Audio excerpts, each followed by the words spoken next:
Yo, it's your boy Ryan, Northwest Sports Fanatics, back at you with a new video. Today is Saturday, April 5th, 2025, with your boy Ryan and the Northwest Sports Fanatics. Make sure you guys subscribe to the channel.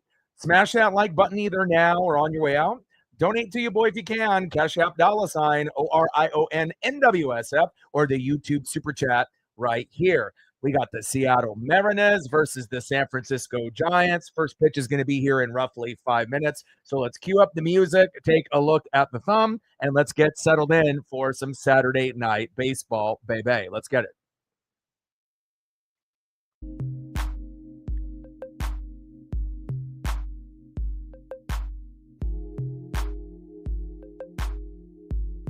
Oh, baby. And on the thumb, on the left, you know what it is, Julio Rodriguez. And on the right, one of the more underrated hitters on the team, left fielder, Helio Ramos.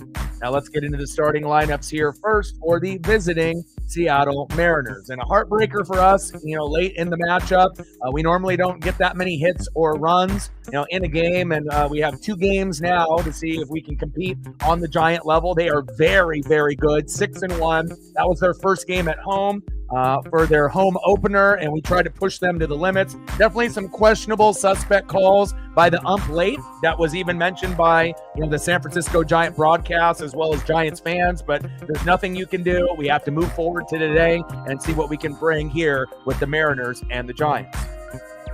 Got some new photos lined up, obviously, for the teams, and I hope you guys enjoy them. Leading off for the Mariners in right field, Victor Robles. Batting second, playing center field, had himself a game yesterday to get us that homer in the first, to give us that 1-0 lead to set the tone. It's J-Rod, Julio Rodriguez.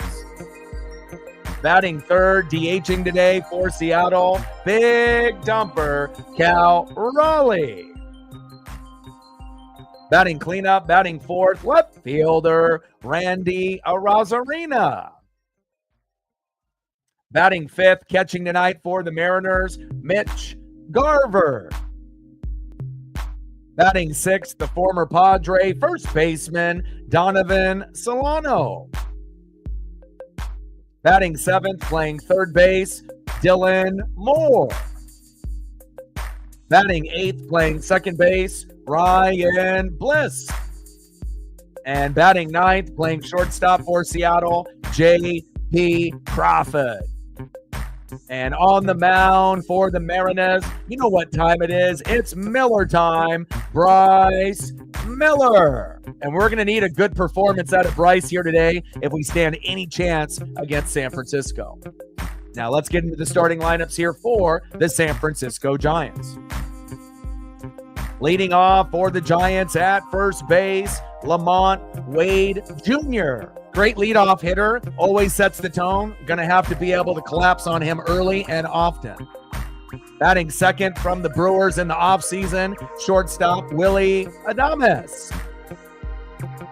Batting third, playing center field for San Francisco, Jung-Hoo Lee. Batting cleanup, batting fourth, a dangerous hitter and a good defender at third base, Matt Chapman. Batting fifth, playing left field, one of the Giants' best hitters, very underrated across the board, Helio Ramos. Batting sixth, playing right field, Mike Yastrzemski. Batting seventh, playing DH, Wilmer Flores. Batting eighth, catching today for San Francisco, Sam Huff. And batting ninth, playing second base, Tyler Fitzgerald.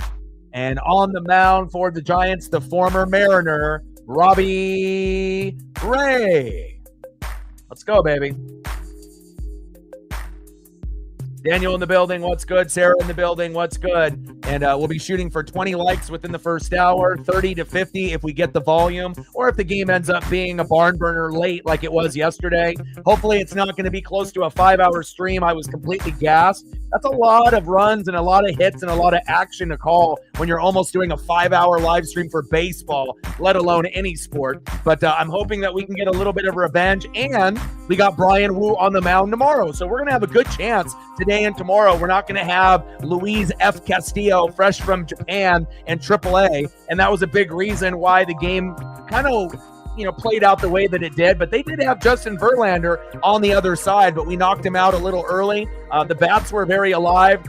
Defense was a little suspect. Umping towards the end was terrible, but it is what it is. What can we do? All we can do is just bring our positive attitudes and hopefully that we can get it done here today. Let's go.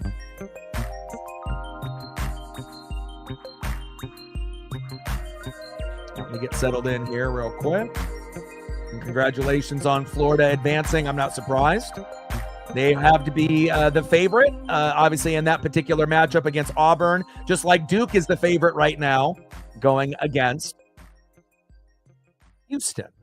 All right, here we go.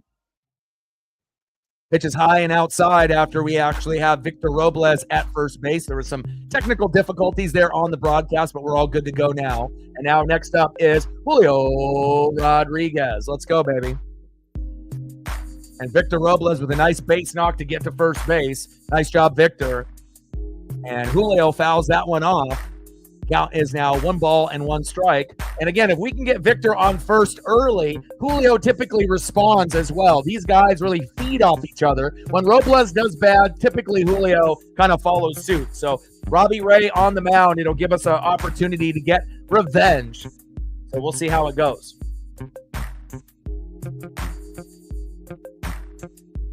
And Robbie Ray steps off the mound.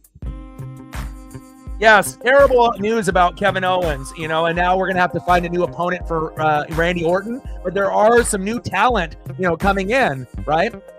Julio, big swing and a miss, 1-2 strikes. I mean, we could always have him be a special guest referee, for a big match. You could go down that path. But Randy deserves to wrestle, against an opponent. And Rusev is going to be obviously back with the company, Malachi Black. So those are two guys that he could potentially wrestle and start a very short new feud with barely any time left for WrestleMania to kind of make this pivot and this adjustment. Or you could end up making one of the matches a triple threat and you add Randy Orton to the mix. But whatever they decide, hopefully it's more than just being a special guest referee, for a matchup with, maybe with Cody and Roman and Seth. I think he deserves more than just being a special guest referee. But wherever they put him, we'll have to kind of wait and see. But definitely sucks about Kevin Owens, and it might be career-threatening with the neck, but I hope that he can battle back and get it done. Top of the first, Victor Robles with a single. Obviously, early on here at the first at-bat, 1-2 pitch from Robbie Ray to Julio, and Julio gets struck out looking. Nice job by Robbie Ray. I'm not going to be a hater. Nice job punching out Julio, bringing that electricity out. I see you, Robbie. And again, it's one thing to let Robbie Ray go, but we should have never let Eugenio Suarez go. But again, I imagine Robbie Ray is pretty happy, being on this particular team, even though it was kind of rough the first couple years. Next up for the Mariners, DHing today, Cal Raleigh, a.k.a. Big Dumper. And first pitch to Big Dumper gets fouled off, 0-1 count. And as we go back to Seattle for T-Mobile Monday, Tuesday, Wednesday, I believe that's when they're going to be doing the Big Dumper bobblehead. There's definitely going to be a few of those that I'm going to have to try to scoop up at some point in the year on eBay. 0-1 pitch. Pitch is low and into the dirt. 1-1 strike as Victor Robles steals second. There we go, baby. Runner in scoring position early. I like that.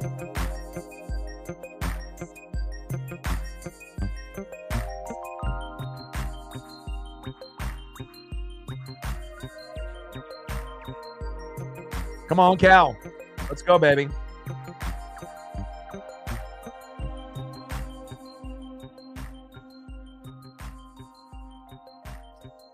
1-1 pitch. Oh, he steps off the bag, and Victor Robles gets back into second safe. Yeah, I think I think with Ray Phoenix's entrance, though, they got to give people a warning because it's going to give people like a trigger with like epilepsy with all the flashing lights and whatnot. I mean, it's not as cool of an entrance as like Penta's, but they did a pretty good job with all things considered. And Penta is the bigger star of the two. And I can't wait for them to merge to be able to form the Lucha Bros. Again, because them being a tag team will be amazing. But obviously, Penta getting a singles push, pretty awesome. And then we'll have each guy on a separate show, one on Raw and one on SmackDown. Runner at second, where it's the top of the first, Mariners and Giants.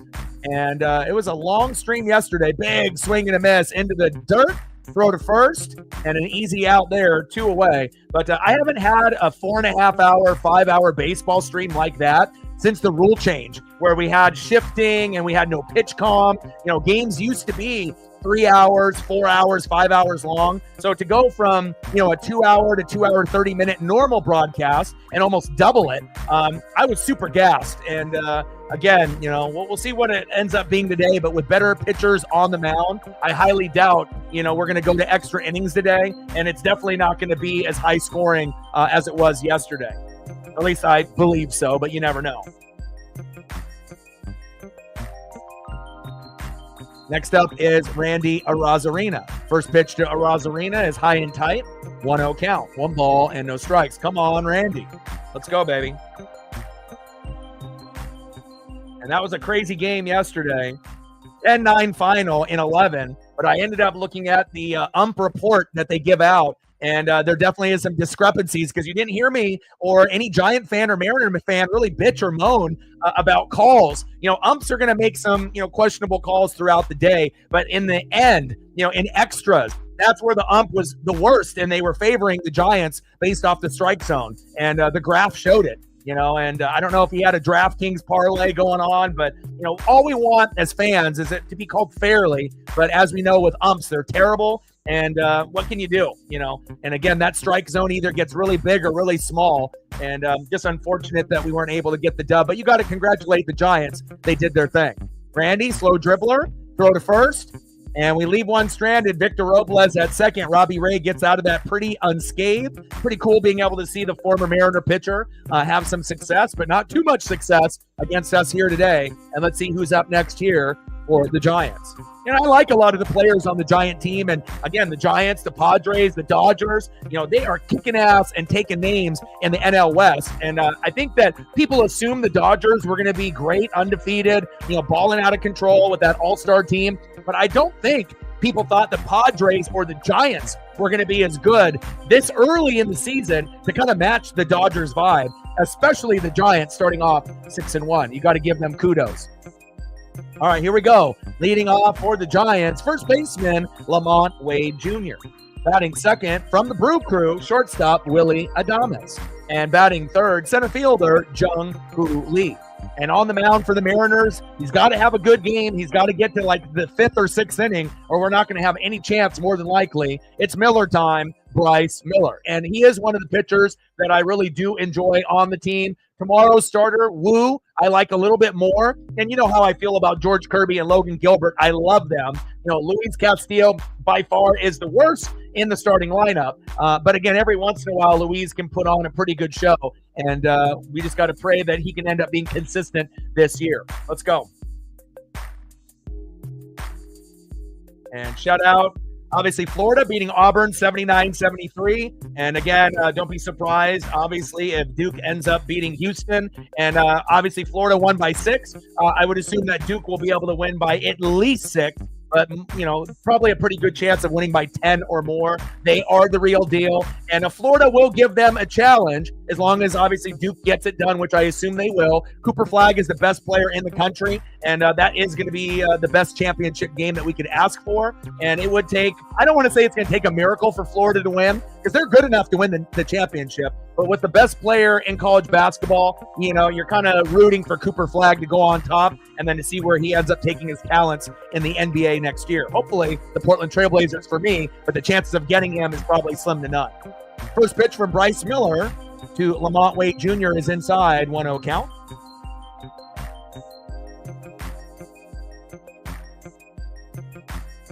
.174 average, 1 homer, and 4 ribbies. And I've always liked Lamont Wade Jr. You know, I'm not a hater. I like being able to watch other teams play and kind of scout their talent. Next pitch in there in the bottom of the strike zone for a strike, 1-1 count. And this will be interesting because we have Mitch Garver behind the plate calling the game for Bryce Miller. It's not Cal Raleigh. So if we end up getting obliterated, we might have an idea. But again, we'll have to kind of wait and see. 1-1 pitch. Inside, 2 balls and 1 strike to Lamont Wade Jr. Nat Man in the building.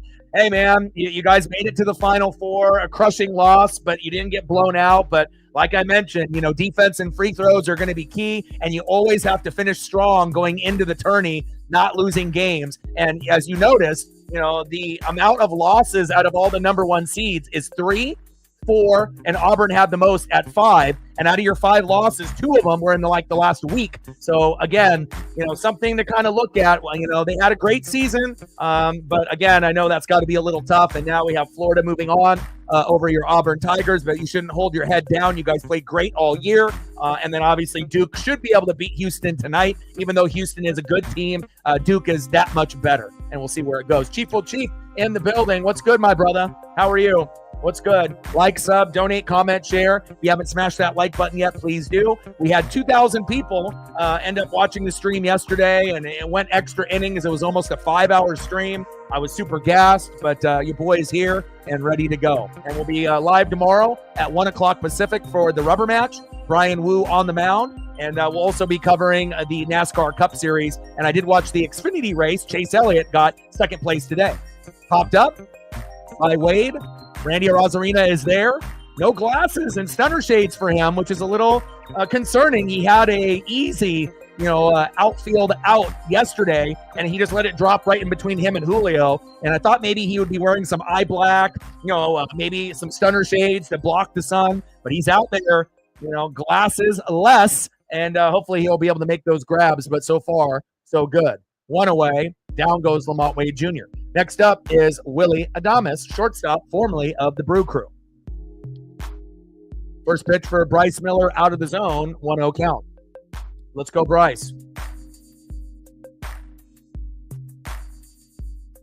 Yeah, it was a good win for them. Obviously, all number 1 seeds, and that doesn't typically happen. First time it's happened in 15, 16, 17, it's 2008 or roughly around that time. So it's been 17 years since the last time all the 1 seeds made it. But again, when you're looking at, the teams themselves, it would look and it would seem that Duke and Florida were the 2 best. And then Auburn, and then Houston. So, it was going to take kind of a miracle for Auburn or Houston to win. And obviously the Duke-Houston game is starting in about 10 minutes, and I'll throw that on as well, and we can cover that. So, Chief, yes, you are correct.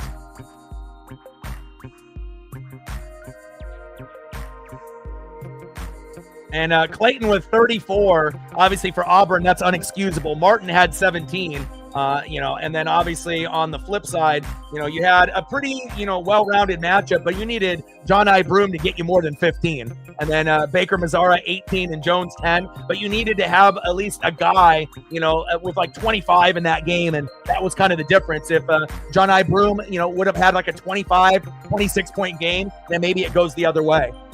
And then Bryce Miller just ends up walking. Willie Adames, pitch was a little bit outside. And now we got a runner at first in the bottom of the first with 1 out. Next up is center fielder Jung Hoo Lee.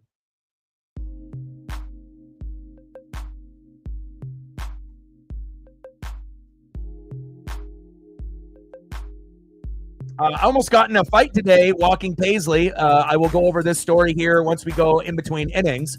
But again, I walk this certain path, with Paisley every day. And there's a guy that has a pretty big dog left unattended in his front yard, nowhere to be seen, no humans, and they just let it kind of roam around, and it kind of runs and attacks, dogs and people. And I fucking talked to this guy before, and he's been warned by neighbors as well. And today, this dog charged me and Paisley and tried to bite her. And I almost and I'm a pretty calm person, so to speak, until you kind of push the buttons. But I will get into the rest of the story here in a moment. Bottom of the first, 0-0 Mariners and Giants. 1-0 pitch from Bryce Miller. And we have a Oh, wow. JP Crawford with the tag from Mitch Garver. They say it's safe, but can we review that? Dan Wilson is looking. Yeah, we need to review that. I think they might have. Normally, Mitch Garver isn't the greatest of throwing guys out at the knees. Cal's better, but this looked like an out. But let's see. That looked like an out. That, I think he might have got tagged on the knee before the. Yep, he's out. He's out, baby. I got pretty good eyes. But I already had that one issue, where my skin got ripped up, where we were walking in that kind of rich neighborhood, and some guy and his dog kind of came out of nowhere, and Paisley got scared, and I tried to catch the retractable leash, and it caught against my skin, and I got bloody on like my knuckles and 3 different spots on my right hand, and then inside on my ring finger, as well. But I ended up calling animal control, on this guy and calling the cops, because again, there's a lot of little kids in the area. There's old people. And again, if you're going to have your dog off leash, while you're working, in your driveway, shoveling gravel out of a truck, and your dog attacks my dog, you best believe that I'm not going to be okay with that. And this guy is very lucky that I didn't throw down, because it got really close. And again, I didn't want to go to jail. I wanted to make sure that I was here today. But I definitely called animal control, called the cops. Cops showed up, and Jung-Hoo Lee popped up. And there is Victor Robles there in right field. And that's the end of the first inning. They leave one stranded as well. But, that nothing makes me more, irritated, where I see people breaking rules, where you have certain dog parks, and they say, you have to keep your dog on a leash. And everyone seems that they can, and I don't know if it's like this where you guys live, in your guys' areas, but it just seems like you get a lot of these entitled people. It doesn't matter if you're rich or you're poor, regardless of what neighborhood you live in. But it seems like when you go to these certain dog parks, or just parks in general that have basketball hoops and this little grassy areas with swing sets with kids and people just chilling, I don't care what kind of dog breed you have. The rules are the rules. And, anytime you end up leaving your dog off leash, you might think it's okay, but you're making every other dog and person anxious.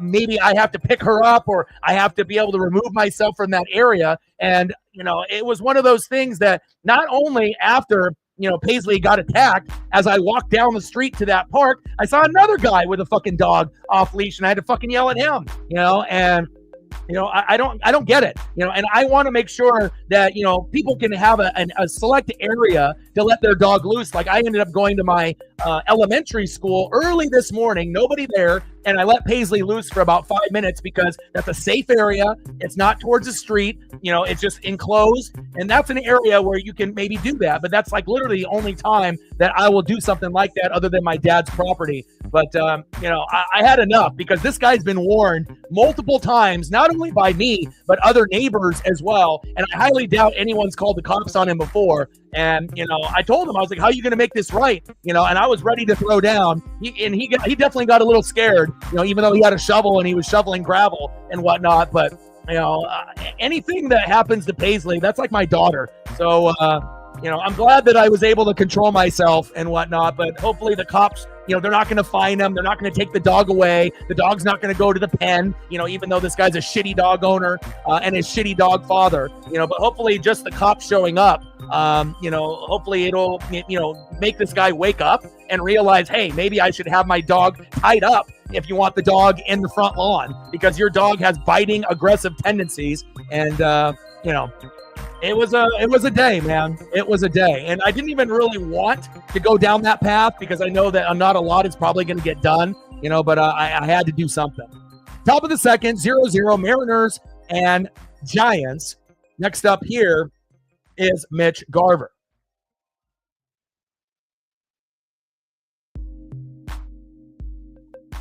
$5 holla. Stacks on stacks, racks on racks, with a little Cactus Jack. Bang, bang. Yeah, these donos would have been bail money.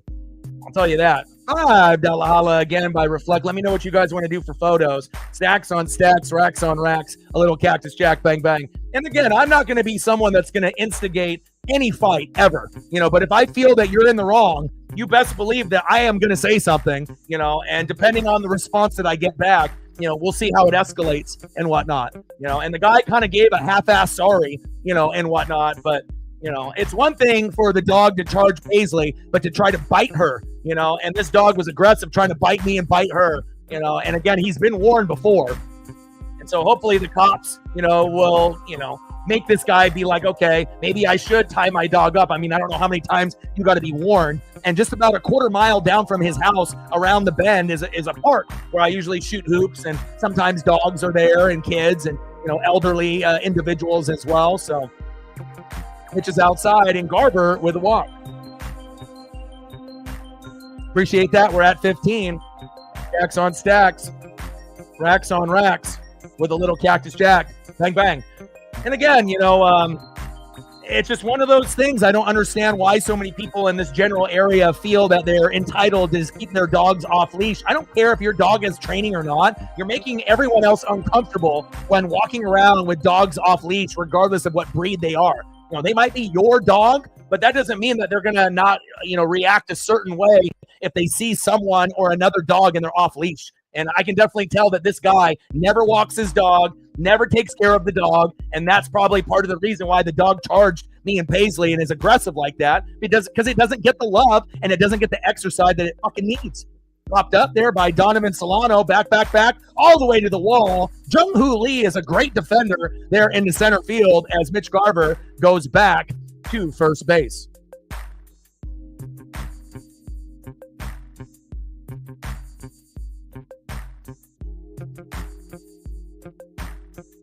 Nice defense there by Jung-Hoo Lee. I haven't got that mad, in probably a couple of years. Like, I started to walk away and I went back, and I started to walk away and I went back. And that third time, and then he said something like, I said, how are you going to make this right? And then he said, I have no money for you. I wasn't asking for any money. Like, he thought I was extorting him for his dog trying to bite me and bite Paisley, that I wanted like $50 or something. But man, I was so close. And again, I feel like karma is real, because if I end up, damaging the vehicle, later on, or his property, or anybody, like, I already have kind of like a shit list in my neighborhood of all the people that have either disrespected me or Paisley, but luckily for me, if this was my younger self, I would probably be in jail right now. So I'm happy that, as with age, that I'm smart enough to know, if I take this to the next level, it's not going to be good, but sometimes you got to be able to stand up for what is right. And, man, I haven't been that pissed off in a long fucking time. The last thing that I need is to have my fucking pup, my I'm a dog father, my dada, to be scared just going for a normal walk, in a neighborhood and whatnot. So 2-1 pitch.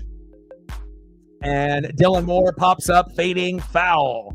And the only head scratcher that I have for today's game, why the hell is Jorge Polanco not playing? The guy's got an above 400 batting average. It's one of the best in Major League Baseball. Why the hell is Jorge Polanco not playing? And don't give me the excuse that it's because Robbie Ray's on the mound and he's a lefty. Guess what? Jorge Polanco is a switch hitter. So, and I know he's on paternity leave for a couple games against the Tigers, came back and was a real instrumental part for almost winning the game yesterday that we lost because the umps are some shit. And they wanted to favor, obviously, the Giants because the ump had a fucking, parlay on DraftKings. Little dribbler from Demo, double play opportunity, throw to first, and he's safe.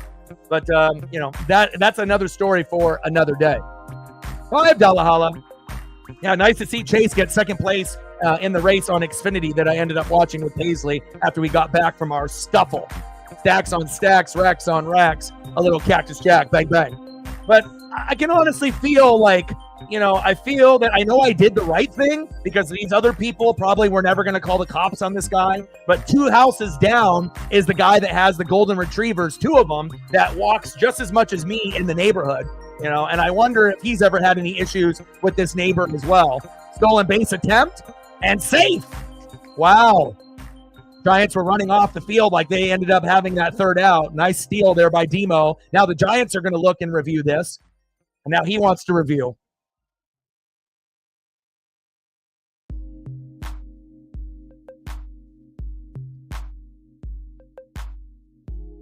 Yeah, exactly. And that's why, Dan Wilson is only the bridge guy. He's not going to be the guy that's going to be good enough to lead us to the promised land. It's just the guy for like right now, but again, and if we had a guy like Sweet Lou, yeah, that would probably be someone that would get fired, or they would, they definitely wouldn't get rid of DePoto first over a guy like Sweet Lou, but you just want someone that is going to stand up for what is right and not let bullshit slide and show that you're standing up for the players and yourself and the organization, And that obviously review gets overturned, and both steal attempts by the Giants and the Mariners get reviewed, and we're going to be going to the bottom of the second, and we're knotted up 0-0.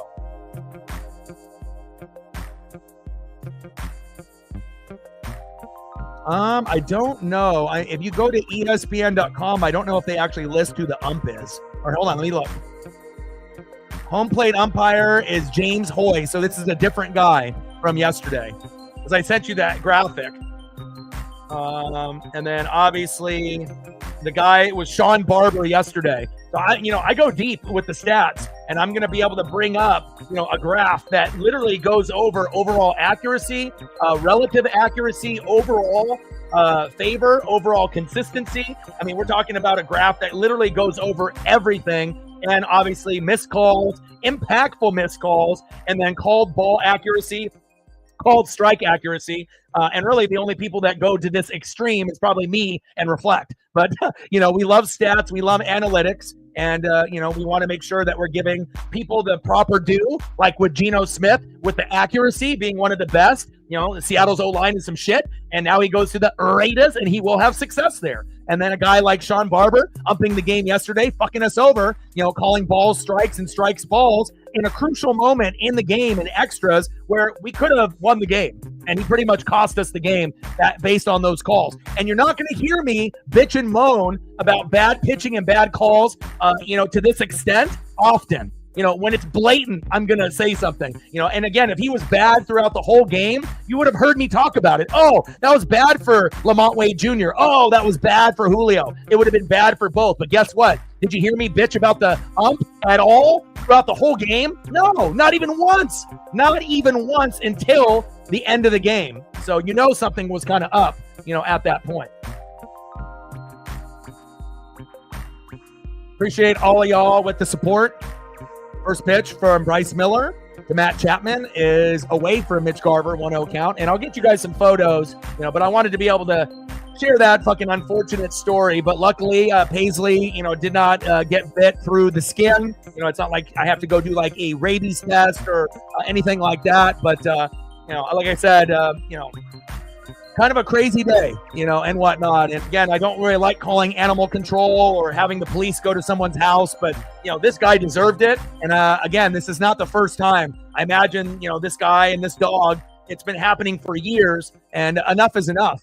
And, and we'll see what happens because I'm not going to change my path of walking just because of him and the dog.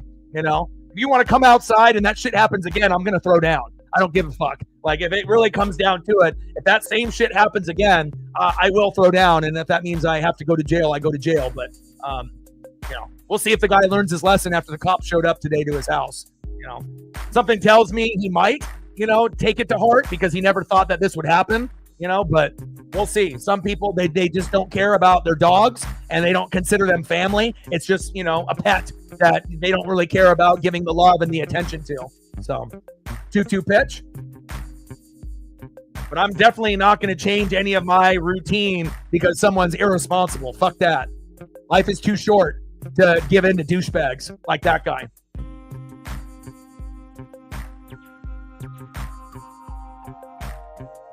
Well, I'm going to bitch about officiating, when I need to. But again, I didn't have a need to bitch about officiating yesterday because the calls were pretty good, throughout pretty much a majority of the day, except late, where it's blatant balls, that could have been a strikeout, strike three, inning over. And then the inning gets extended. Next guy goes up, boom, they get a hit, we lose, things like that. So, but again, if it ends up being bad throughout the whole game, you best believe I'm going to say it.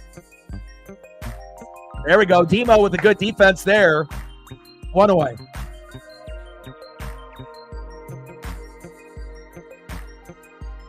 And, obviously people, in any city, in any state are a little crazy now. And you never know when someone might pull out a weapon, and threaten your life and whatnot. So, sometimes you got to be careful, but again, if anyone threatens me or my family or Paisley, yeah, good luck with that. So, but hopefully this guy will learn not to have his dog, roaming free anymore, causing, terrible, I don't want to say fear, but again, this is not the first time. And the guy even said it to me. I was like, bro, this is like multiple times with just me. I can't even imagine how many times you've been warned by other people. And he said, yeah. So, obviously this is not the first time. I mean, I feel that this guy's been threatened by other people by 5 to 10 times or more, but no one really had the balls to call the cops or anything because, well, what are the cops going to do?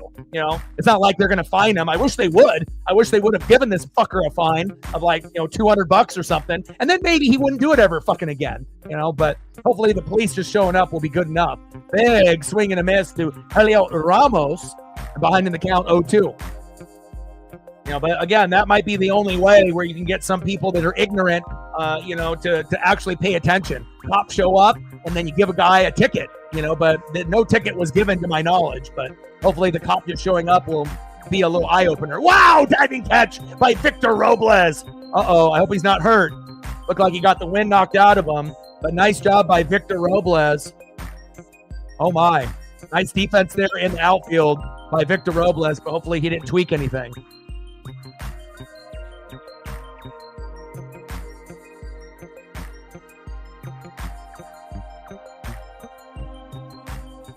I mean, I got bills to pay. I got responsibilities, to be able to take care of bills, take care of Paisley, and again, I've had to pick up Paisley many times. This isn't the first time as Dan Wilson and the trainers are checking on Victor Robles. Like anytime I fear that something bad is about to happen or a dog is going to charge us, normally I have the awareness to be able to pick Paisley up even at, 60, 70 pounds and just to try to block her from a dog trying to bite her or bite me, but this dog was a big dog and, shot out of a cannon like 60 miles an hour.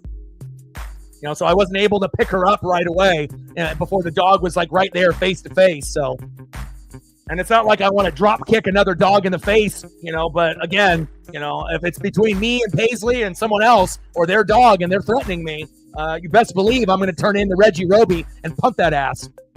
But luckily I didn't have to get to that point either. Bottom of the second, 0-0 Mariners and Giants with 2 away. I hope Victor Robles is okay. Next up is Mike Yastrzemski. And shout out to all the people supporting so far today. And if you haven't smashed that like button yet, please do. But again, like I've been living here, for maybe, I don't know, a couple of years now. Like we're approaching in a couple months. By the time it gets to July, it'll be 2 years. And in the 2 years that I've lived here, back in my, kind of childhood neighborhood, I probably had to pick up Paisley, almost close to 10 times, and I go 5 miles a day. So I'm going in different directions, north, south, east, west, and most of these, individuals, don't live very close to my house. But, just unfortunate that people are that careless, that don't care. Pitches inside to Yastrzemski, 2-0 count from Bryce Miller. Yeah, if I'm not on a stream after I posted that I'm supposed to be there, and I've already made a post in the morning, yeah, that something might have happened.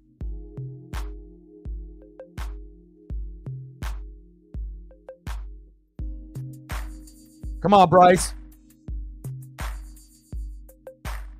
3-0 pitch to Yastrzemski, and that's a walk. And having Garver at catcher is a nightmare.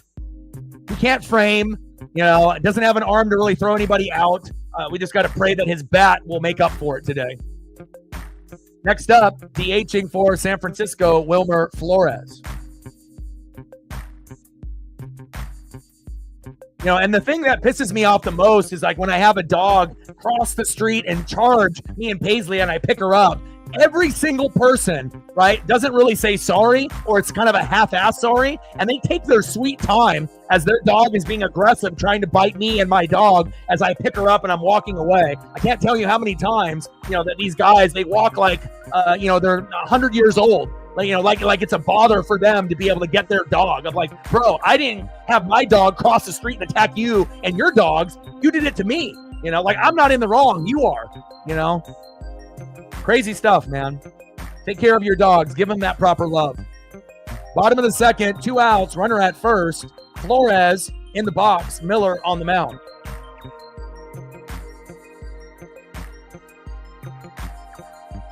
One pitch, pitches outside, 2 balls and 1 strike from Bryce Miller to Wilmer Flores.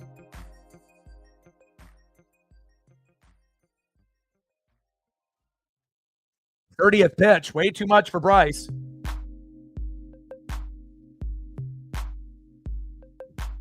2-1 pitch, slow dribbler towards third, foul.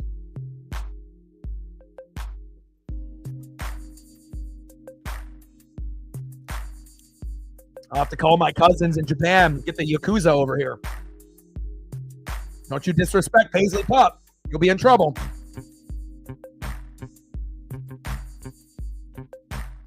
Bottom of the second, runner at first, 2 outs, 2-2 pitch. Check swing by Flores. Did he go? He did not. Count now is full, 3 balls and 2 strikes. Nice. That's awesome that your Blues are doing so well. I mean, this is the first time that the Blues have had a win streak like this in many, many years. Awesome.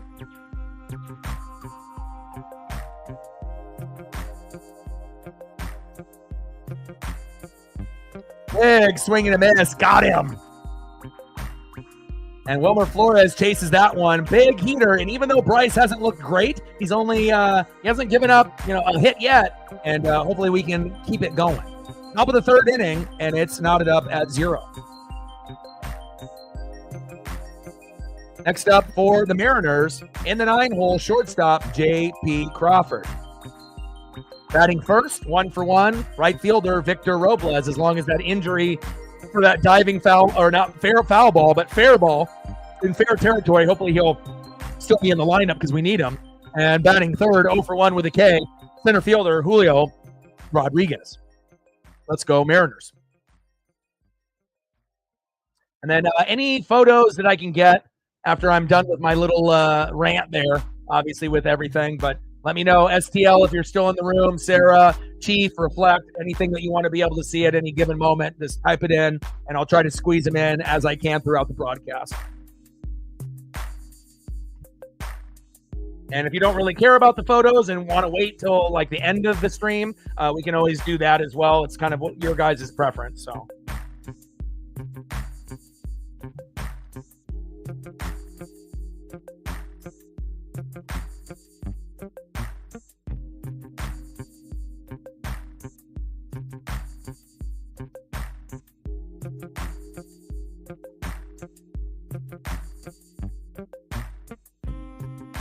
All right.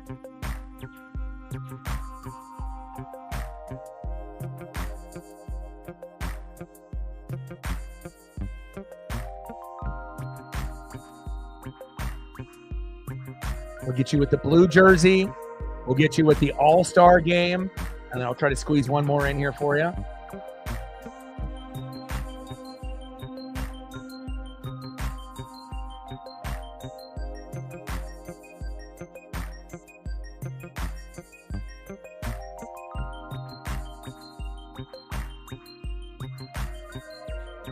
Appreciate you.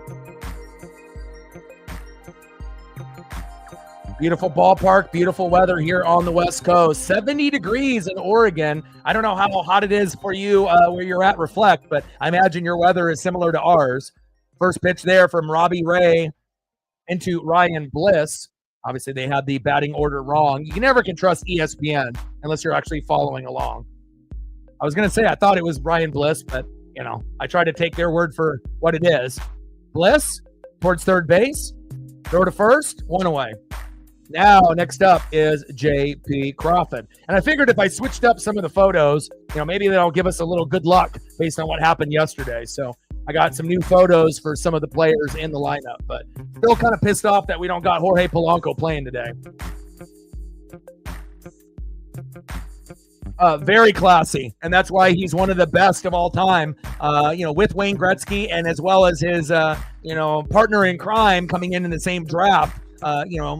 Sidney Crosby. So there is going to be a moment where Sidney Crosby, Alexander Ovechkin, and LeBron James, three legends, are no longer going to be playing in their respective sports. But Ovechkin has a very good chance on not only breaking that record in the same time window, but obviously exceeding that record, which is kind of mind blowing if you really think about it. The great one, Wayne Gretzky. We actually found someone that even though isn't really known as a prolific, the vibe, Gretzky is a scorer. Crosby's kind of known more of a scorer. I feel like when you see Ovechkin, he's more of like a tough guy. He's got the ability to score, but I don't know if scoring is really the first thing that you think of Ovechkin as a player. Crosby is a guy that you think of points and assists and goals. Ovechkin can score, but he's also a guy that can beat somebody up, and I think that's kind of cool. Throw right down the middle. I was about to, channel in my inner Alexander Ovechkin today. Good thing I didn't. 3-1 count to J.P. Crawford. Let's go, J.P. J.P. crushes that one, fading foul.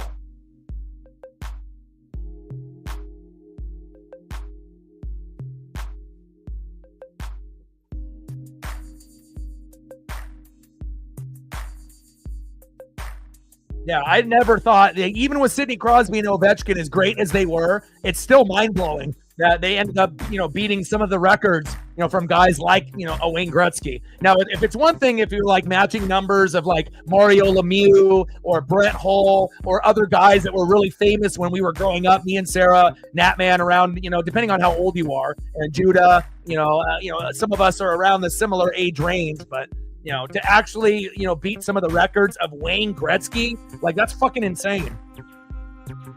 And Crawford is walked. We'll take that. Let's go. Next up is Victor Robles. Let's go, Victor.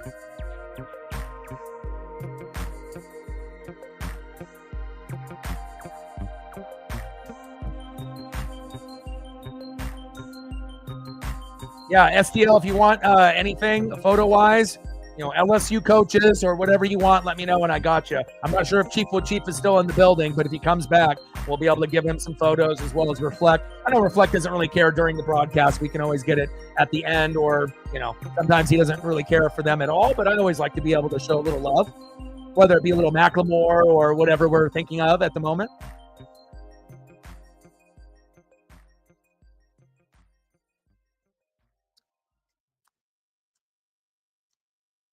But I know, Nat, man, you're younger than us, by a few years. But I know with like Odin and me and Sarah, we're relatively in the same age group. Robles pops up. Yastrzemski is there. 2 away.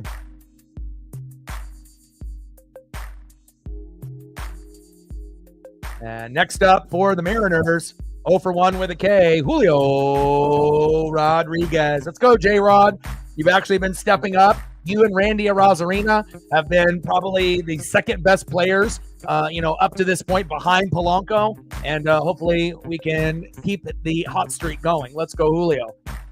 And again, nice to see Julio with 2 home runs early, within the first 7-8 games. Remember last year, it took over 20 games to get his first home run, and he did that 2 times in his early career. So to be able to get 2 home runs within the first 7 or 8 games, much better. He's got a good chance to be able to get to, 25 to 35 home runs. Obviously, if he gets hot in a month in June or July or August, maybe overachieving and getting to the high 30s.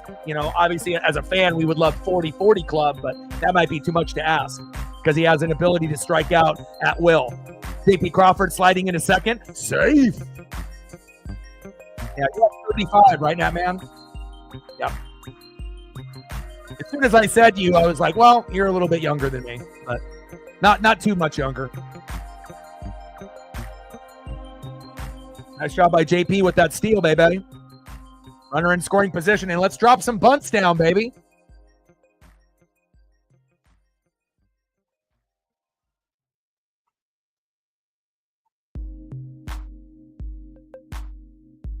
I got you.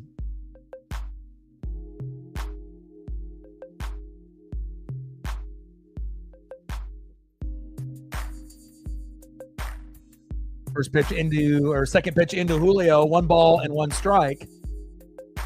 0 for 1, 241 average, OBP of 405, but he's got 2 homers and 4 ribbies. But, again, it's all about being patient. And, Julio still does not show the patience as some of the other players on the team. Julio pops up, but I can't say his hard hit rate when he is connecting and he's hot. He's hitting exit velo, 100, 105, 111, 118. So when he's on, he's been really on in the games early on. But when he's off, he is really fucking off. It's like a 3 for 5 day with a home run and a couple ribbies, or he might go 0 for 5 the next day. So, all right, try to get a few photos up here of some Louisiana legends.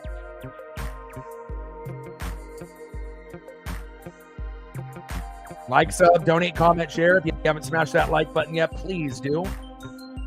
Help your boy out. Keep track of that. I don't know what we're at right now because I haven't looked, but if someone can keep track of the donos and likes for the mods that are in the room, I'd be very greatly appreciated.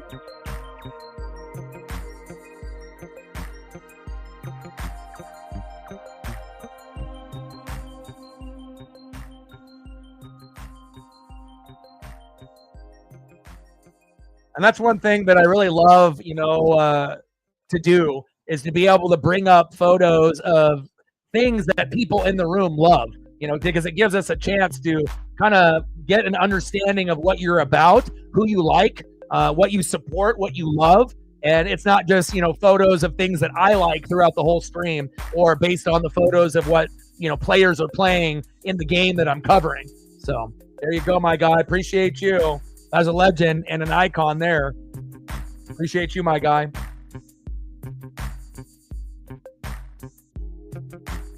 Thank you so much for the support.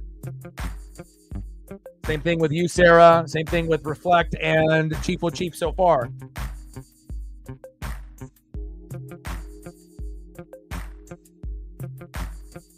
Oh, hey, Perkins. Did you hear that? Hey, I got something for you. Like, what do you think? You're going to come in here and criticize me on my stream, and you think that you're going to be able to stay? Get out of here. Hey, I got 2 mics. I got to be able to do play-by-play and color. I got to do the job of 2 people, sometimes 3 people. Next up is Sam Huff. Haters are going to hate. Bottom of the third, 0-0, Mariners and Giants. And if there's only been 1 hit up to this point, what else am I supposed to do? Sit here and twiddle my thumbs? Get out of here. We literally have 1 hit combined from both teams in the third. It's not like the score is 5-5. Big swing and a miss. And it's funny, too, because all the people that typically complain and talk shit, do they like? Do they sub? Do they donate? Do they share? Fuck no. All they do is fucking complain. You can go complain somewhere else. Fuck out of here. 1-2 pitch. Big swing and a miss. Down goes Huff. Just like Perkins. See ya. Back. See ya. Next up, second baseman Tyler Fitzgerald. Now, there's a lot of jealousy and envy, but again, it took a long time for me to get to this position. People hate seeing other people have success. They really do. Not everyone, but the haters. First pitch is high and outside, 1-0 count from Bryce Miller to Tyler Fitzgerald. Yeah, and anytime if I end up helping someone win a parlay, do they ever, help out, on my end, for giving advice? If I do give a good advice and they win, no, so. Or if someone wants to be able to watch the game and they have no way to do it and I help them out, I don't have to do these things. 1-1 pitch from Miller to Fitzgerald. Little slow dribbler. Demo's there at third. Throw to first. Got him. Now, if you are the one that's doing the parlays, I'm not going to, you and me are cool. We're always going to be good, Judah. So anytime I talk about parlays and these people coming in talking shit and this and that, I'm never talking about you when we bring up that topic. You are, I understand why you are doing what you're doing. Obviously, some of us have different, addictions and other things in our life that have made us try to maybe pivot. some of our, bad choices into doing something that will keep us in a positive light. So always remember, if I'm always going off on someone about parlays, this and that, and they're not a regular, I'm not talking about you ever. So never take offense. 0-1 pitch to Lamont Wade Jr. down in the zone. And behind in the count, 0-2 to Lamont Wade Jr. I really like him as a leadoff hitter, even though he has a 167 average now, but he should be up into the 250, 290 range sooner than later. Chopper towards first, foul. Yeah, exactly. Yeah. And again, people don't realize to be able to talk on the mic and keep an audience going instead of just being quiet, on a stream, it takes talent. Not any individual, is going to be great on the microphone. Just like when you watch wrestling, you get people that, can't do it, and again, you could be a good wrestler, but if you can't talk on the mic, you're nothing. 1-2 pitch.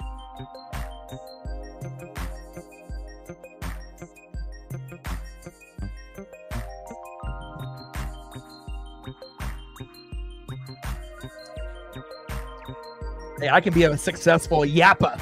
You feel me? Haters will hate. 2-2 pitch. And that one goes towards third base. Foul.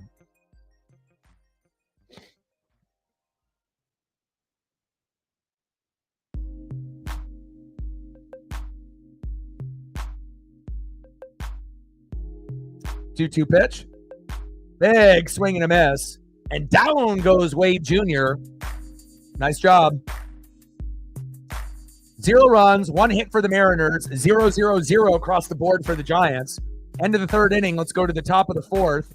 And this one's going real quick. We're not even an hour in, and we're about halfway through the game already. But hopefully the offense will open up, which it will after starting pitching goes out with Bryce Miller and former Mariner Robbie Ray.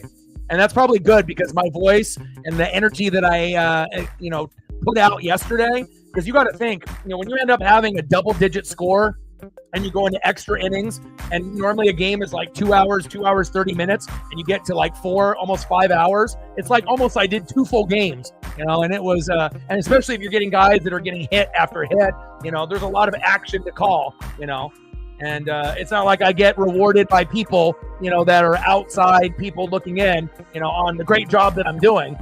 People just love to criticize, whether you're doing a good job or a bad job in their eyes, right?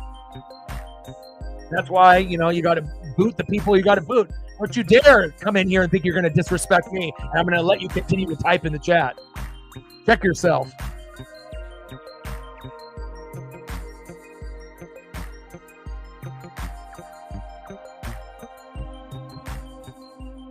Well, yeah, that's why usually you end up having guys that have managers, like that, because they can't talk on the mic. They might have that, physical build, but they need someone to be able to be the advocate for them, right? Like Roman Reigns, he was terrible. When he joined the Shield, he couldn't even cut a promo. But now, what's being, obviously the OTC and everything that he did with the Bloodline, he transformed himself into actually a pretty good promo guy. But early on, it was all Dean Ambrose and Seth Rollins, and Roman was terrible. But it shows you can grow and learn from others.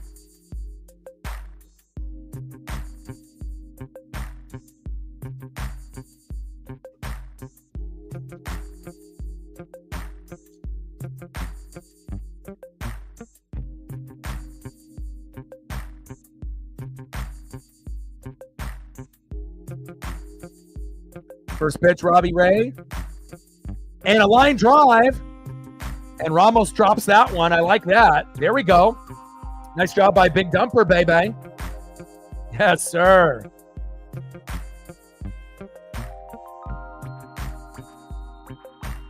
And I got a new Cal Raleigh based on today's game here.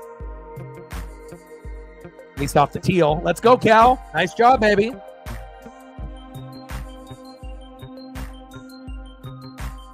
Next up, left fielder Randy Arozarena. Slow dribbler, second base, double play attempt, got him. And Randy hits into a double play. How dare you? Damn it. pitching and defense has been great for both teams so far today. Next up is catcher Mitch Garver. Britt better show up pretty soon or she's going to miss her man.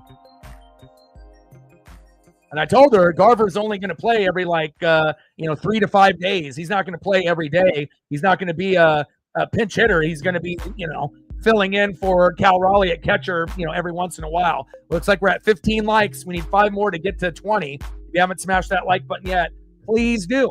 And we're at 20 in the donos, 80 to go.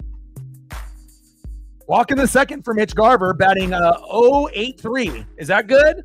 No, it's not, but hopefully he can get going. I don't expect him to turn into Polo, but again, it would be nice if we could get him batting somewhat consistently. Pitch is outside, 1 ball and 1 strike. We're in the top of the fourth, 0-0 Mariners and Giants, 2 outs. And it's been a pretty slow day. Only 2 hits, 1 from Cal just a few minutes ago, 1 from Victor Robles in the first inning. That's it, and it hasn't led to anything. Robbie Ray and Bryce Miller have been wheeling and dealing. And again, obviously, when you have good pitching on the mound, you don't have a lot of hits and runs like yesterday. Kind of crazy that we saw Verlander struggle, and then Luis F. Castillo lasted longer than him. But Verlander is, I don't want to say he's washed, but he's not the same as he used to be. That one chopped foul by Mitch Garver. 2 balls and 2 strikes.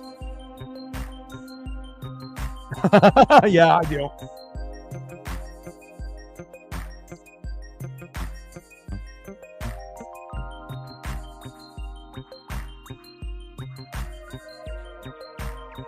Robbie Ray playing well.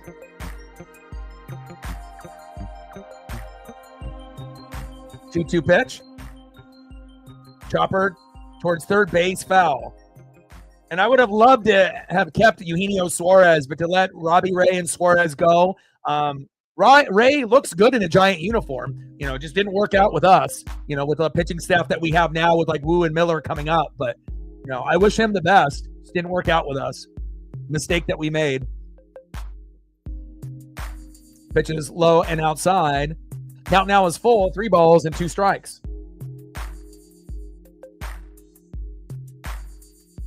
Cole in the building. What's good?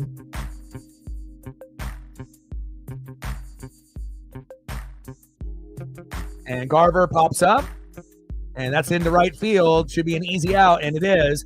And let's go to the bottom of the 4th inning, 0-0 Mariners and Giants. And what's really cool, Cole, I know that you and Megan love F1. I'm not really a fan of it, but again, I try to keep up with some of that stuff because you guys love it so much. I'm more of a trucks, Xfinity NASCAR Cup guy. But I found out on social media that Joey Decord, the goalie for the Kraken, is like a super hardcore F1 guy, and he ended up having a little video that he put out for his social media and the Kraken, kind of going over what has happened so far in the F1 season, which is kind of cool. So not only do I get you and Megan kind of giving me updates, now I can get updates from Joey Decord, kind of giving me an idea on who he thinks is doing what at this point of the season as we go along as well. So I never knew that he was that hardcore in the F1 until I saw that video this morning, but definitely we'll be watching more of those videos moving forward.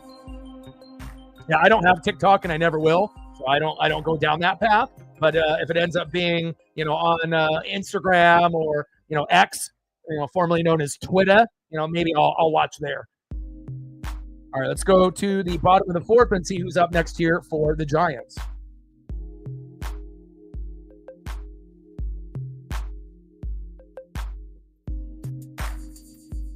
Next up for the Giants, 0-for-0 with a base on ball in the 7-hole, Wilmer Flores. Might be one of the only individuals that kind of struggled against the Mariners yesterday. Batting second, catcher Sam Huff. No, and I don't think that's right. This is all wrong. ESPN is they're like backed up. I was like, I think we're up here because it wasn't Lamont Wade before? Yeah, I think we're at Willie. I can't trust ESPN, and then I got to be able, because I usually have multiple screens up to keep track of the action, and it seems like ESPN always puts up the wrong info. I can't trust them. I almost have to wait until the broadcast comes back on, because I was going to say, how the hell are we here when we ended here at the 1 spot? So it is Willie. Damn you, ESPN. Get your shit together. Pitch is outside. 1-0 count. Megan in the building. What's good?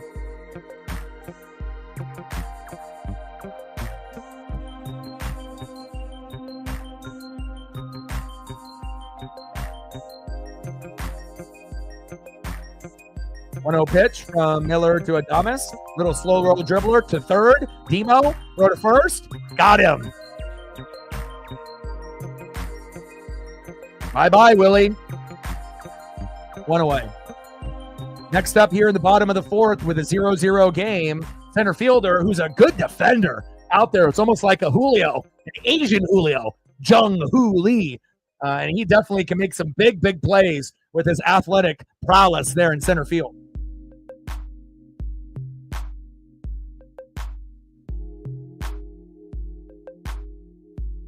Pitch in the zone there to Jung-Hoo Lee from Bryce Miller. 0-1 count.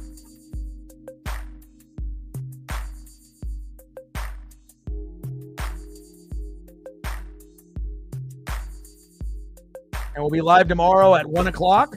Slow dribbler towards first base. Is it fair? And that's a stand-up double for Jung-Hoo Lee. Nice job. Asian persuasion. And then also I'll be covering the race tomorrow as well for the NASCAR Cup Series.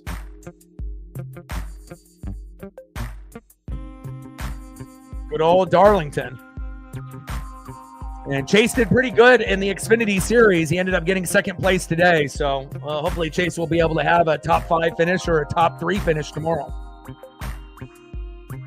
Cool little track for Darlington. Bottom of the fourth. 1 out. Runner at second, Jung-Hoo Lee. Next up, Matt Chapman. And Jung-Hoo Lee going to third. Safe. Wow. Jung-Hoo Lee, my cousin, ballin'. Okay.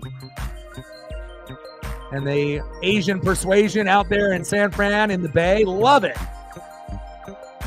Now you got Matt Chapman in a good position to see if he can bring Jung-Hoo Lee home. Hopefully we can keep him stranded. But bottom of the fourth with Jung-Hoo Lee at third after getting a stand-up double towards the first base line. And Chapman rips it right past third base. 1-0 Giants. Fuck. Knew it. And Chapman with a double. Uh-oh. Nice job, Chapman. He's solid at third base as a defender, too. I'm not a hater. And next up, one of the most underrated hitters on this team, and in general, left fielder, Heliot Ramos. I mean, I put him on the thumb for a reason. Hopefully he doesn't go off today.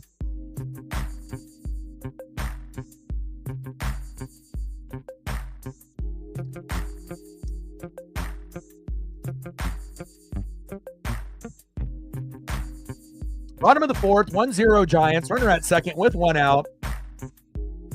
And Ramos, first pitch there with the check swing for a strike behind the count 0-1.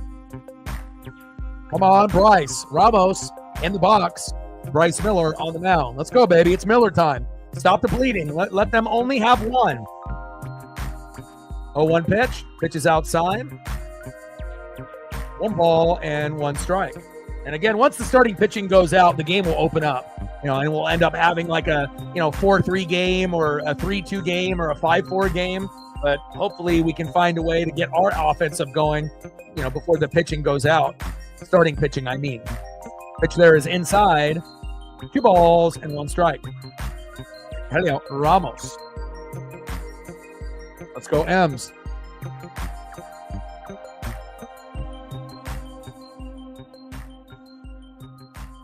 Two-one pitch. Pitches way outside. 3 balls and 1 strike. Kind of feel, a little, I don't want to say slighted, but I wish that they did more trucks racing weekly. It seems like, we get like a race with the trucks, with the Xfinity and the Cup, and then you got to wait 2 weeks, and then there's another one. Like, I wish they were as consistent as the Xfinity and the Cup, but I understand why. But I just love truck racing, but you don't see it every week. Pitches outside, 3 balls and 2 strikes. Count is full. Ramos with runners in scoring position, 3 for 8 with a double, 4 RBIs and 3 runs. He is money. Ramos pops up, and that should be to Victor Robles. There we go. Robles is there, and Chapman tags up from second to third, standing up, and is safe. And they got another runner in scoring position there. Nice job by Ramos to get Chapman to go from second to third, and now up. Right fielder, Mike Yastrzemski. Hopefully we can get him out, keep that runner stranded, and only be down 1.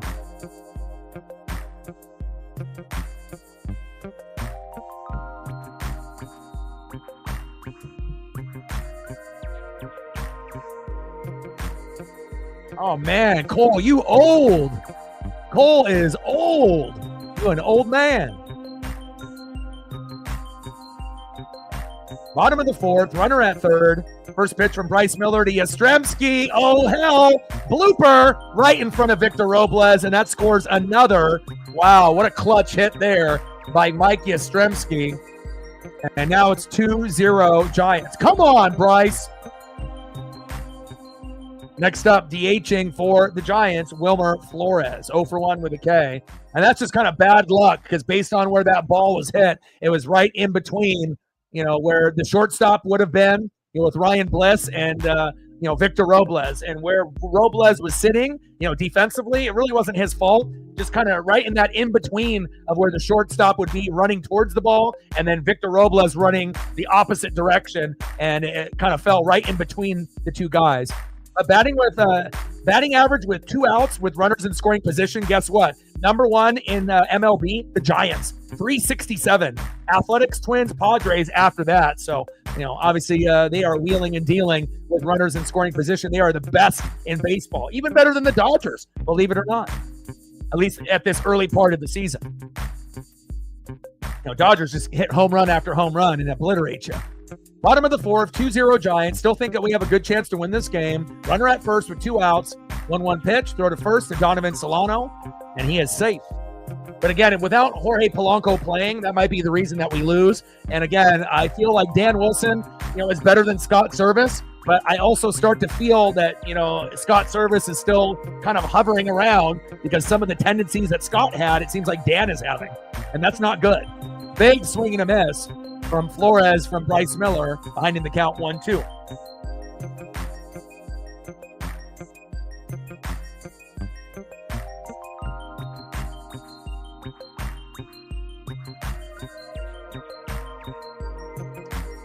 One-two pitch. Flores. And Julio can't get there. Holy hell. And these guys are great with runners in scoring position. And it's not like we got Luis F. Castillo out there. Come on.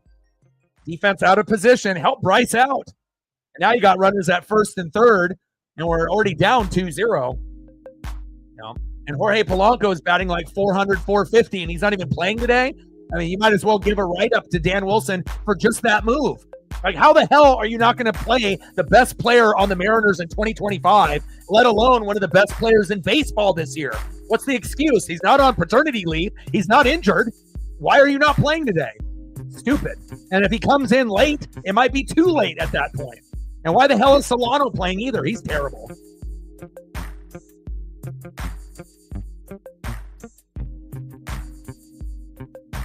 But some updates on some of our injured players. Troy Taylor, he might be able to be back here shortly. The estimated return date is in 3 days, which is huge for our pen, April 8th. And then obviously George Kirby, April 16th. So a couple of weeks away. And Matt Brash, our mid-reliever that we haven't had all year and last year, May 2nd on my birthday. So hopefully, sooner than later, we can get those 3 guys back and we'll be much better moving forward.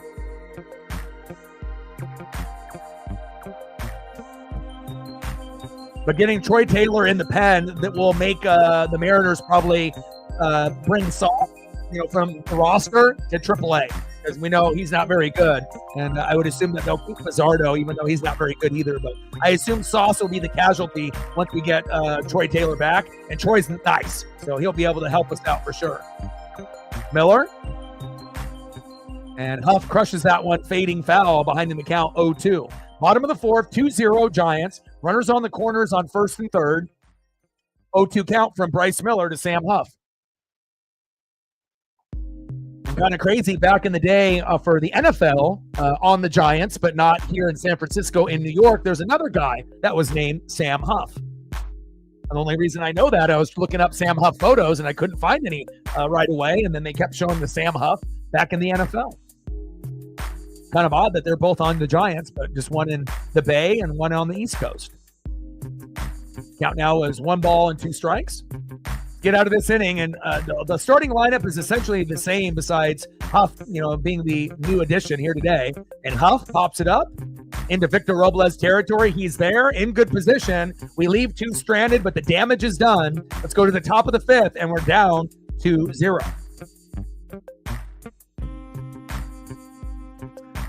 All right, leading off for the Mariners in the top of the fifth, 0 for 1, first baseman Donovan Solano. Huge mistake for the Mariners signing him. Batting second, 0 for 1, third baseman today, Dylan Moore. And batting third, 0 for 1, second baseman Ryan Bliss. Where the hell is Polanco? Hopefully Polo will pinch hit for us later in the game. We're at 20:80 to go. And then where are we looking at on the likes right now? How many more until we get to 20? Where are we sitting?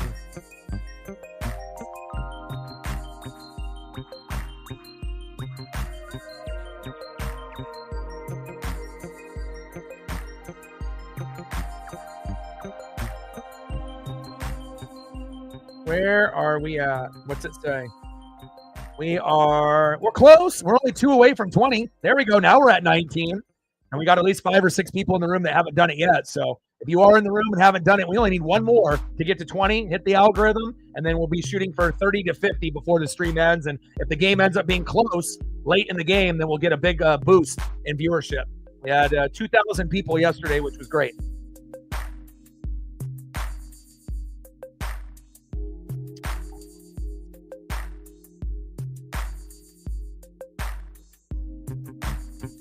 Robbie Ray doing a pretty good job here so far.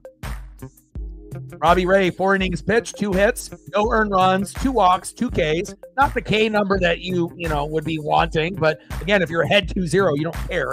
And then for Bryce Miller, 4 innings pitched, 4 hits, 2 earned runs, 2 walks, and 3 Ks. So it's not a really high K day for either one, but obviously one guy is getting run support in Robbie Ray, and another guy isn't at this point. So shout out to the former Mariner, Robbie Ray, looking good out there.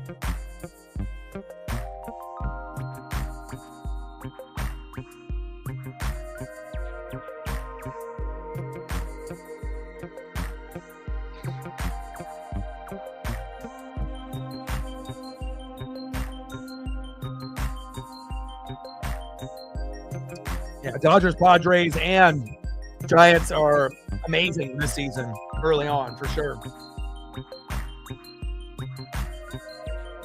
Yeah, all you got to do is go to MLB.com or ESPN.com and look at the MLB standings, and it'll go over, what teams are falling out of control. So.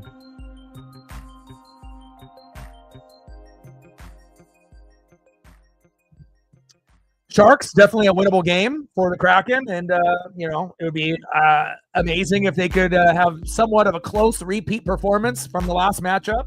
I don't expect Decord to go with a 5-0 win in a shutout, but that would be amazing. And hopefully we get some good production here today.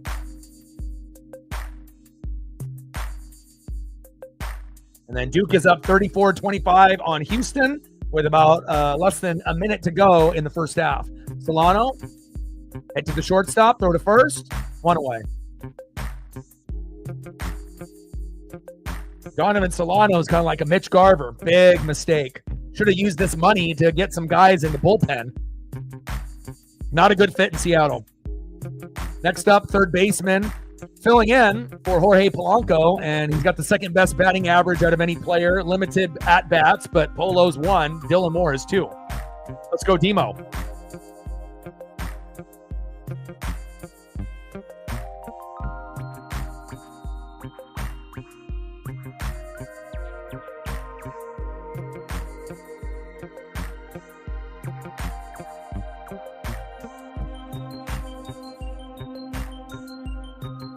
Demo, he connects, back, see ya! That's what I'm talking about, baby. Yes, sir. And again, why the hell is Polo not playing? And again, you want to make sure that you have the best players playing at the time, and Demo goes yard, 2-1 Giants. You're the fucking man. Let's go. Demo. Hell yeah. Way to bring that electricity, Demo. Woo! I love it, man. I love it. Dylan. Second home run this year, already tying Julio. You the man, baby. Let's go.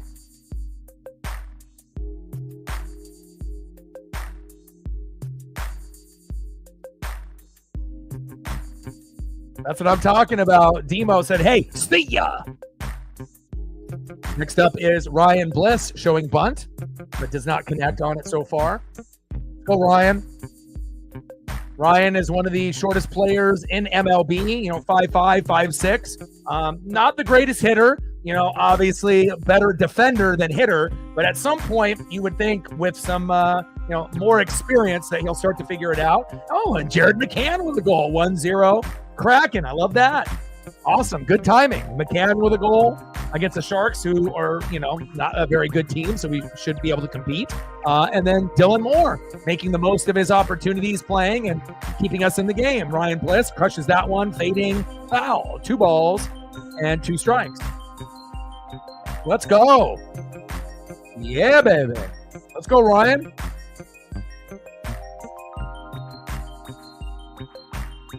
We give you the defense, and let's get some offense out of you. It's like the Spud Webb of MLB, or like the Muggsy Bogues of the MLB. Tiny, tiny, tiny. But sometimes, tiny packages will have big, big heart. And again, Bliss earned this job, and hopefully he'll be able to keep it. But again, we have guys in the farm that are at one point that will be challenging him for that spot. And that's a walk, baby, on a 3-2 pitch. Good eye by the shorty, Ryan Bliss. I see you. There we go. Next up, J.P. Crawford. Let's go, J.P. We're going to need that defense, but we need the offense too, baby. Let's go, J.P.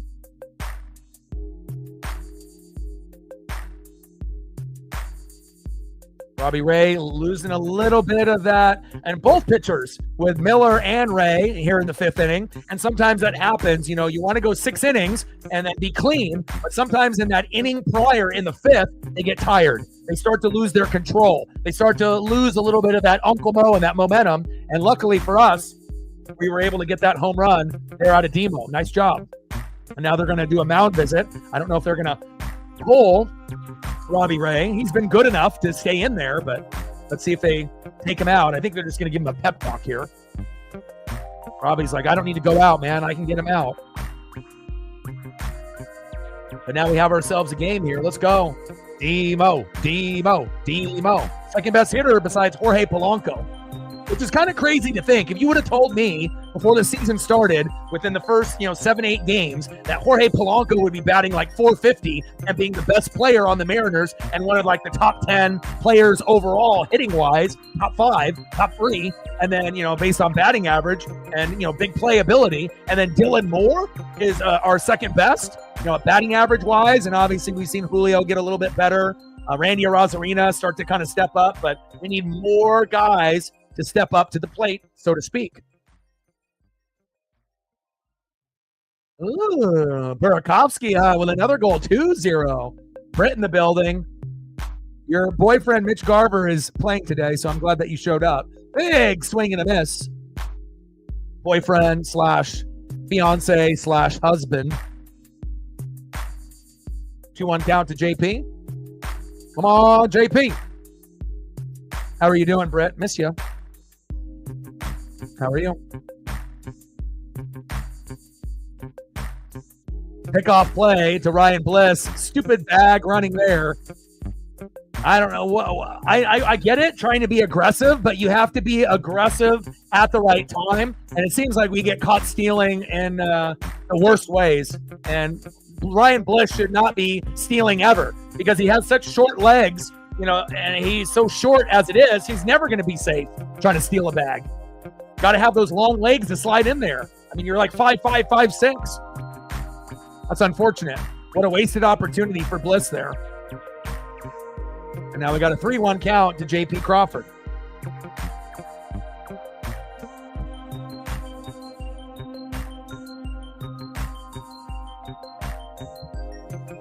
Three-one pitch. That one crushed, fading, foul. Count now is full. 3 balls and 2 strikes. J.P. Crawford in the box. Former Mariner Robbie Ray on the mound. Come on, JP. And JP has been pretty patient in the box. So for him to be able to get a walk on Robbie Ray or any pitcher lately, pretty good percentage. 3-2 pitch. And he walked him. There we go. There we go, baby. Nice job, JP. Should have had Bliss at second and JP at first. He didn't even have to try to steal. Next up, 1 for 2, right fielder Victor Robles, trying to mow down the competition. Let's go, Victor. We need you, baby. And hopefully we'll get some players to drop the bunt down today.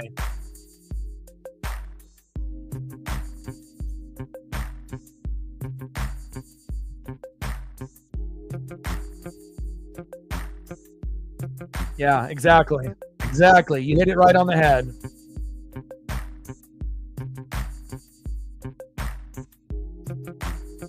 Top of the 5th, 2-1 Giants.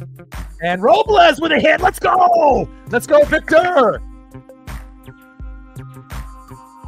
That's what I'm talking about, baby. Single to left, Crawford at second. And if Bliss wouldn't have been dumb there, we would have bases loaded right now.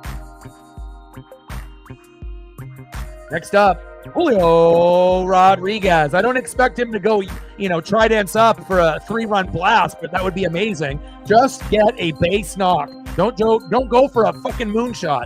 Just take what they give you. Hell, I'll even be happy with a hit by pitch or a walk as long as he doesn't get hurt. Julio swings at the first pitch. And what a wasted opportunity. Into right field, Robbie Ray gets bailed out. Julio with no patience, and we leave 2 stranded. 4 hits apiece, but at least Demo got us a home run. Now we're only down by 1. And we'll get more runs and hits after Bryce Miller goes out, as well as Robbie Ray.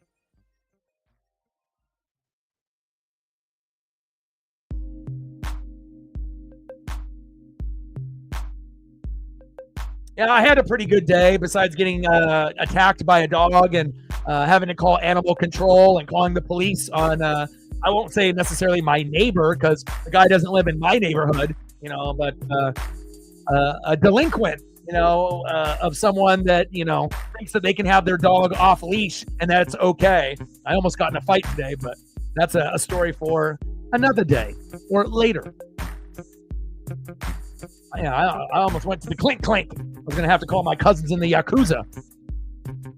I haven't been that mad in years, but again, if a dog is going to charge, me and Paisley and try to, bite her, even though it didn't break the skin, it got pretty fucking serious, and again, I'm not the type of person typically to call animal control or call the cops, but this guy, it's happened to me more than once with this guy. And I know other individuals in the neighborhood have had the same issue, of this guy just leaving his dog unleashed, roaming around in the front lawn and attacking people and being reckless. And then today he was shoveling gravel outside the bed of a truck, dog not on a leash, and 60 miles an hour attacks me and Paisley. And luckily I kept my cool. Otherwise, I'd probably be in jail right now. Bottom of the 5th, 2-1 Giants. Let's see who's up here next for San Francisco.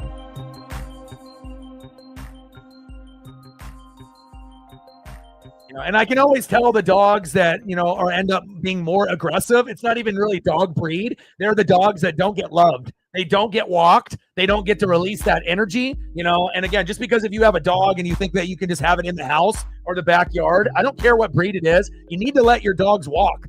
Some breeds need more than others. I don't expect anyone to walk their dog 5 miles a day, 7 days a week like me, But again, I'm giving Paisley her best life. But it's just kind of a damn shame that you get these idiot people that think that they can keep their dogs off leash, or you go to a park and it says dogs need to be on leashes and they feel entitled that, oh, not my dog is fine, until that dog, runs up on another person or dog, and then there's an issue, but I've had to pick up Paisley probably 10 times in different neighborhoods in my walks, in the last 2 years living here. And, enough is enough with this guy. And again, I don't like calling animal control, but I have a childhood friend that lived nearby. So I just went to Google Maps and looked at his address, followed the Google map, and I know exactly what house it was. And then the police officer called me and went to the house, but it's not like they gave him a ticket. I don't want the dog to get euthanized. I don't want the guy to have his dog taken away. If anything, if it was me, I would love for the cops to come and give him a $200 ticket, and then he maybe would never do that again. But just the cop showing up. Hopefully now he'll realize that, hey, you've been warned by multiple people, not just me, that this is not okay. And then hopefully now with the cops showing up, probably for the first time, that maybe he'll actually, tie up his dog or not have his dog loose in the front lawn. So, bottom of the fifth, 2-1 Giants, 1 out, 1-1 count from Bryce Miller to Lamont Wade Jr. But it feels good not to be in the clink. It feels good not to, be in jail right now. I'll tell you that.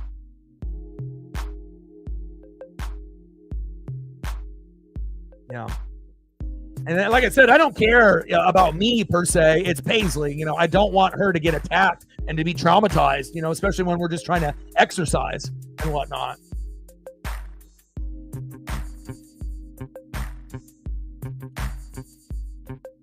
And it's always these half-ass sorries that you get from these people. Chopper towards first base, throw to first, 2 away.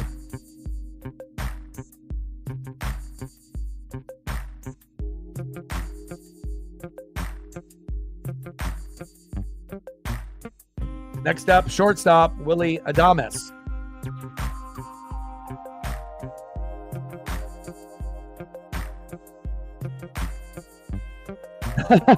Free O-Dog, hashtag. Yeah, that's terrible, Britt. How long ago did that happen?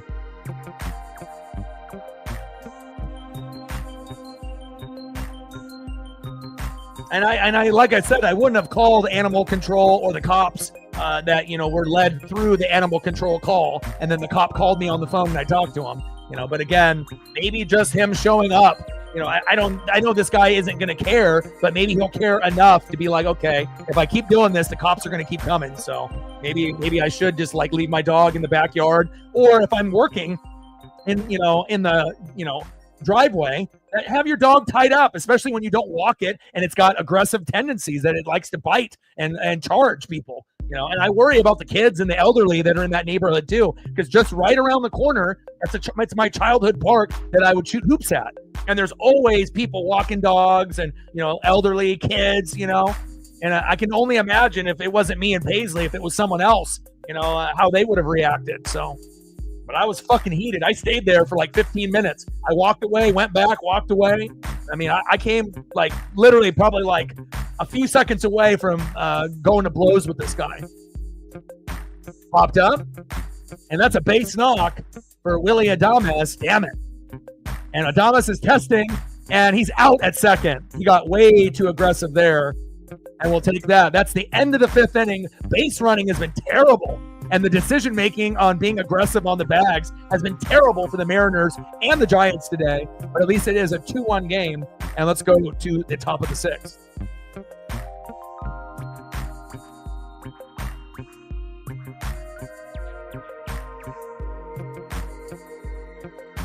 Man, that's fucking terrible. And like I said, every time that I've had to pick up Paisley, the owner, always tries to make it like it's the other person's fault, and they have these half-ass sorries, and they don't rush over there to get their dog. They take their sweet-ass time, which ends up making me even more angry. It's like I'm picking Paisley up, trying to prevent her from getting bit, as this dog is trying to bite me or bite, her, Ridiculous. I don't understand where people have become so entitled, but I guess that's how it goes, no matter where you live, West Coast or East Coast. All right, we're in the top of the sixth. We're only down a run. I like our chances winning this game. Next up is Big Dumper Cal Raleigh. New photo there of him, obviously, from the broadcast here. 1 for 2 with a K. Let's go, Big Dumper. Batting second, 0 for 2, left fielder Randy Arozarena. And batting third, Britt's husband, catcher Mitch Garver. 0 for 1 with a base on ball. And I don't think he's even at 100 in batting average. So not sure if that's the numbers you want your husband to have. But he's batting .077. So I'm not sure if that's husband material. But we'll see where it goes. Hopefully he'll be able to get a hit because you're in the room. Let's go, Garv.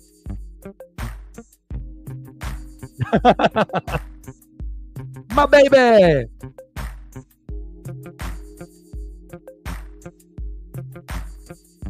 But that's what happened with me today.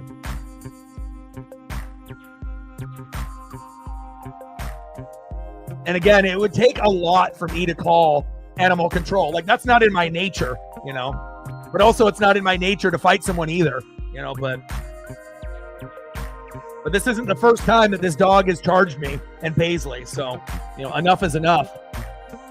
And thankfully, Paisley didn't, you know, get bloody and whatnot. So, because obviously, if she did, then the dog probably would have got probably a good kick and to protect, you know, obviously Paisley, and then I probably would have went crazy on that owner. No remorse either. But it's like, if you don't walk your dog ever, what do you think is going to happen? There's pure ignorance.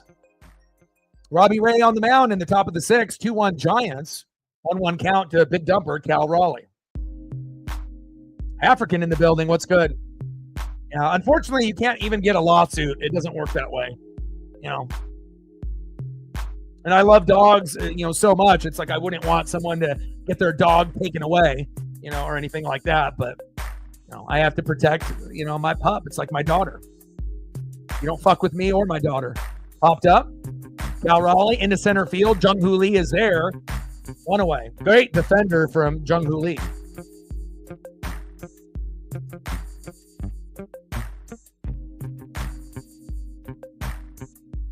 I think there would be more than we would. Yeah.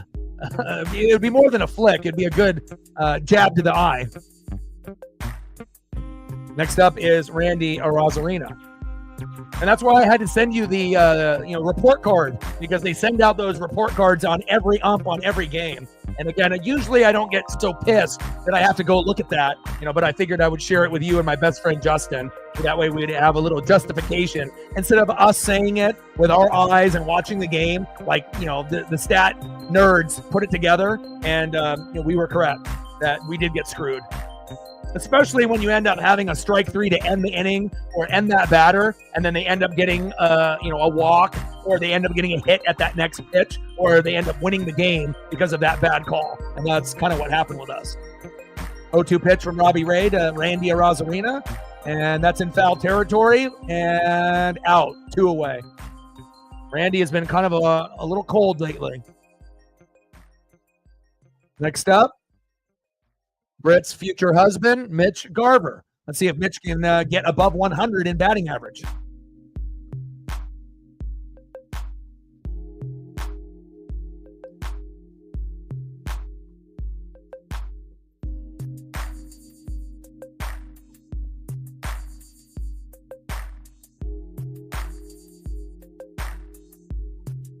Yeah, but that might mean that you're not really a hardcore fan, African. You know, again, I've been watching since 1985, and no matter how I feel, I will never quit on this team. So, you know, everyone has a different level, you know, of support, you know, for their teams. And, you know, sometimes it's going to be good. Sometimes it's going to be bad. You know, sometimes the players are going to overachieve. Sometimes the management sucks. Sometimes the ownership sucks. But regardless, you know, it's either you support, you know, or you don't, you know, and, you know, you obviously have a choice to support or not, but it's way too early in the season to give up. You know, it's 162 games, my guy. It's not like the season is 20 games total, you know. But again, that's what gives us, you know, different levels of the fan dumb and being a fanatic. So, 3-1 count to Mitch Garver. Cooking in the building from Cambodia. What's good?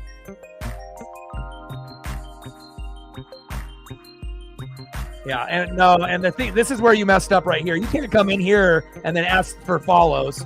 Sorry, bro. Not happening. Not happening. You don't come here and then you try to poach people from here to go there, even though people wouldn't. But bro, some people have chat etiquette, you know, but some people, maybe they don't know better. Come on, my guy.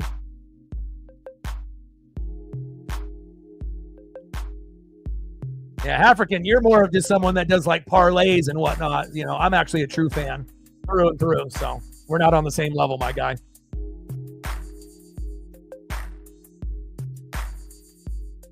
But that's all good. You know, it's okay that you're not on the same level as me or some of the others, you know, in the building.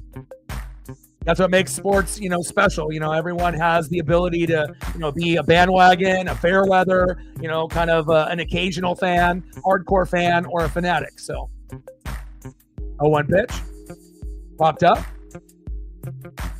Donovan Solano, maybe one of our biggest mistakes. I mean, just because they were good, in San Diego doesn't mean he's going to be good here in Seattle.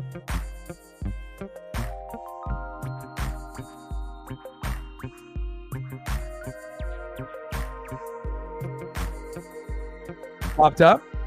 Yeah, but also you have to understand we're not 100% healthy. We didn't have George Kirby to start the year. We haven't had Matt Brash at all yet, or Troy Taylor. So if you end up having those three guys, that will lead to more wins. So again, it's not like all of our guys are healthy and we're playing bad. Sometimes it takes a while, for a small market team to kind of get going. And normally the Mariners don't start strong. It usually takes until summer. And if you're a real fan, you would know that. It takes until summer, where the weather warms up, where we get better. But if you're going to judge the team within the first, 7 or 8 games, that's you.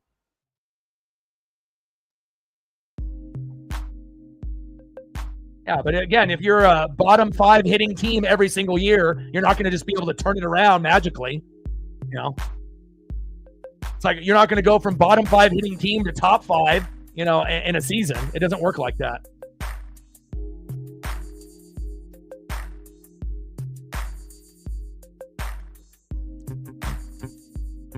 Yeah, enough of you two, dude. Go do your parlay somewhere else, my guy.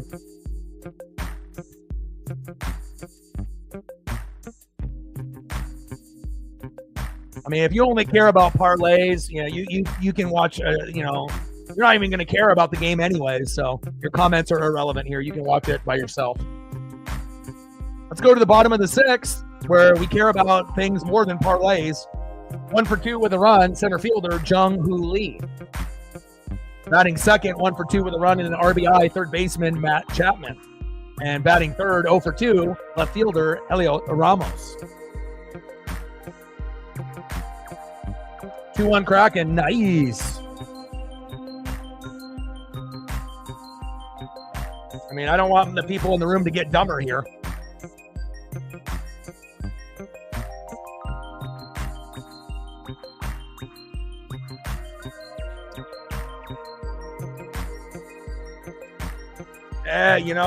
That's how it goes.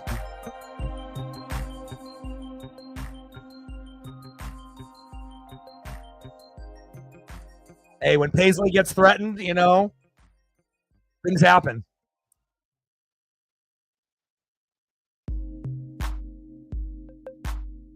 Bottom of the 6th, 2-1 Giants. Bryce Miller is still on the mound, and Lee in the box.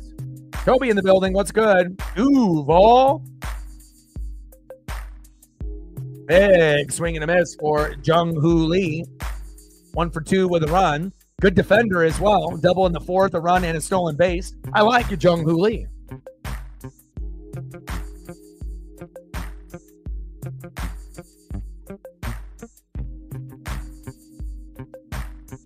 Yeah, but again, Toby, with Auburn, just like with, Natman, every team that was a number 1 seed only had 3, 4, or 5 losses. Auburn had the most losses, and out of those 5 losses, 2 of them happened in the last week going into the tourney. So I already knew that they weren't going to win it all. Again, you have to be playing your best ball, going into the tourney, not losing games right before. So they had a great year. They were the 3rd best team, out of the 4 that were left. It goes Duke, Florida, who we're going to get in the Natty, in the championship, right? Then Auburn at 3rd, and then Houston 4th. But, that's sometimes how the cookie crumbles. But they had a great season. But again, if you end up letting someone on the other team go for 30+, you're going to lose. Back, in between the gap, and that goes over the wall, Jung-Hoo Lee. And that's a ground rule double. Jung-Hoo Lee was trying to make it an inside the park homer. He didn't even see where the ball went. He was doing his best Ichiro impression there.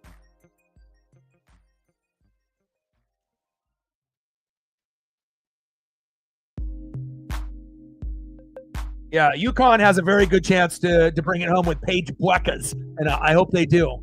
going to be tough, but seems like they're rallying behind Page, just like they're rallying around Cooper Flagg. So.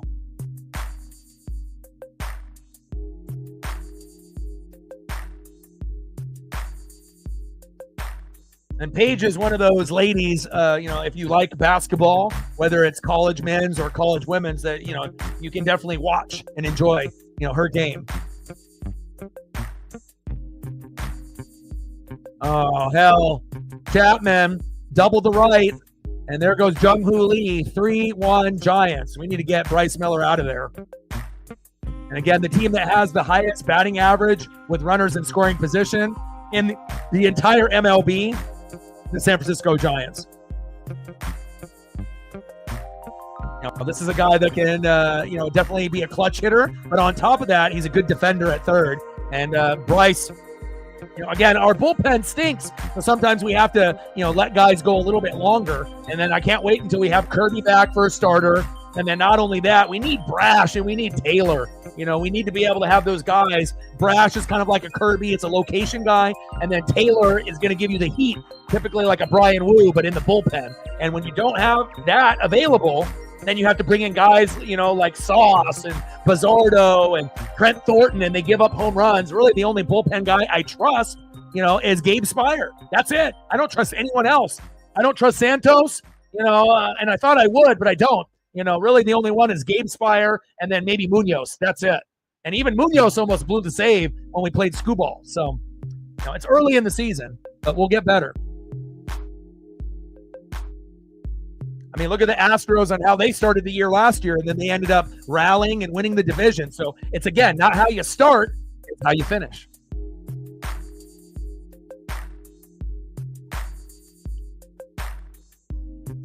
And then when Troy Taylor ends up, coming back here shortly, I imagine we'll see who ends up getting sent down to AAA as well. Next up is Helio Ramos. Ramos, little line drive. Solano is there. One away.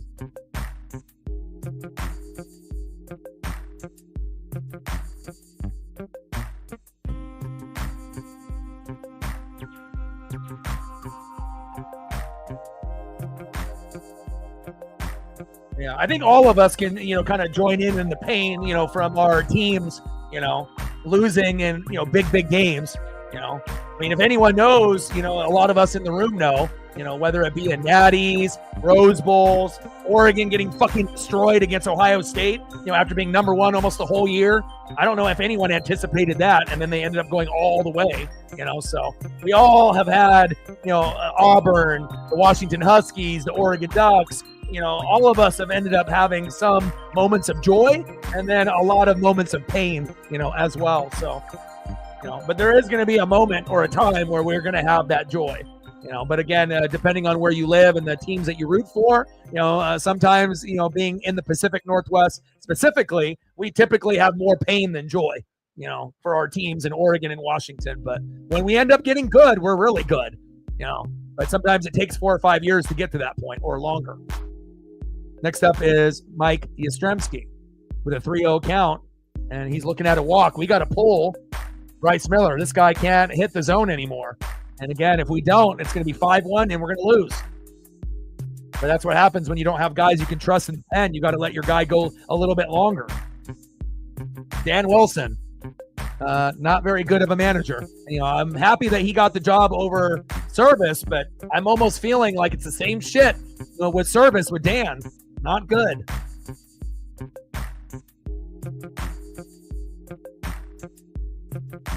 And then Dan Wilson coming out to the mound. Should have already pulled him, like 3, 4, 5 batters ago. Come on, Dan. Next up, DHing Wilmer Flores. And I feel like with these managers, they're just going based off pitch count. You have to go based off vibe and aura, location, what is happening in the game, And then obviously if you wait too long, it's like in basketball. Once you have like a 8-point lead, and then you see that lead go from 8 to 6 to 4 to tie, and then all of a sudden you're down 10, and then you call timeout. Too late. You have to be able to stop the bleeding once you start to see the momentum getting gained by the other team. And that's the difference between, average coaches and elite coaches. They understand when hit pause and stop the game. Let your team get a breather, get the Gatorade, take a break, strategize, and stop the bleeding. And, Dan Wilson, I'm not really liking what I see so far.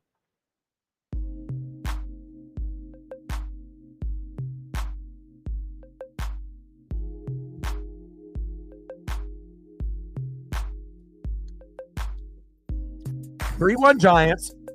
Again, at Polo, I'm not sure if he's going to come in and pinch hit, but that might be the saving grace. We need Demo to keep producing, but again, the Robles, Julio, Cal Raleigh, Randy Arozarena. Again, Dan Wilson needs to realize you need to flip up the order. Okay, you can't just have the same 4 guys sitting in the same 4 spots all year and think that, hey, it's going to work out. You have to be able to be creative and move guys around. I'm not saying that Julio needs to be the leadoff hitter all the time over Victor Robles or to put JP back there, but sometimes you need to rearrange the order a little bit. Push Randy down in the lineup, bring Dylan Moore up in the lineup, move Polo up higher in the lineup or lower, depending on what's going on with the guys surrounding him. You have to be able to strategize a little bit. But again, I feel like his lineups have been terrible this year, and his decision-making has been terrible this year for the most part as well. Now we bring in Trent Thornton, who's garbage. It might be a Lauren lookalike, but, 2 out of the last 3 opportunities that he's come in, he's given up home runs. So hold your breath here. First pitch by Thornton in the zone for a strike to Flores, 0-1 count.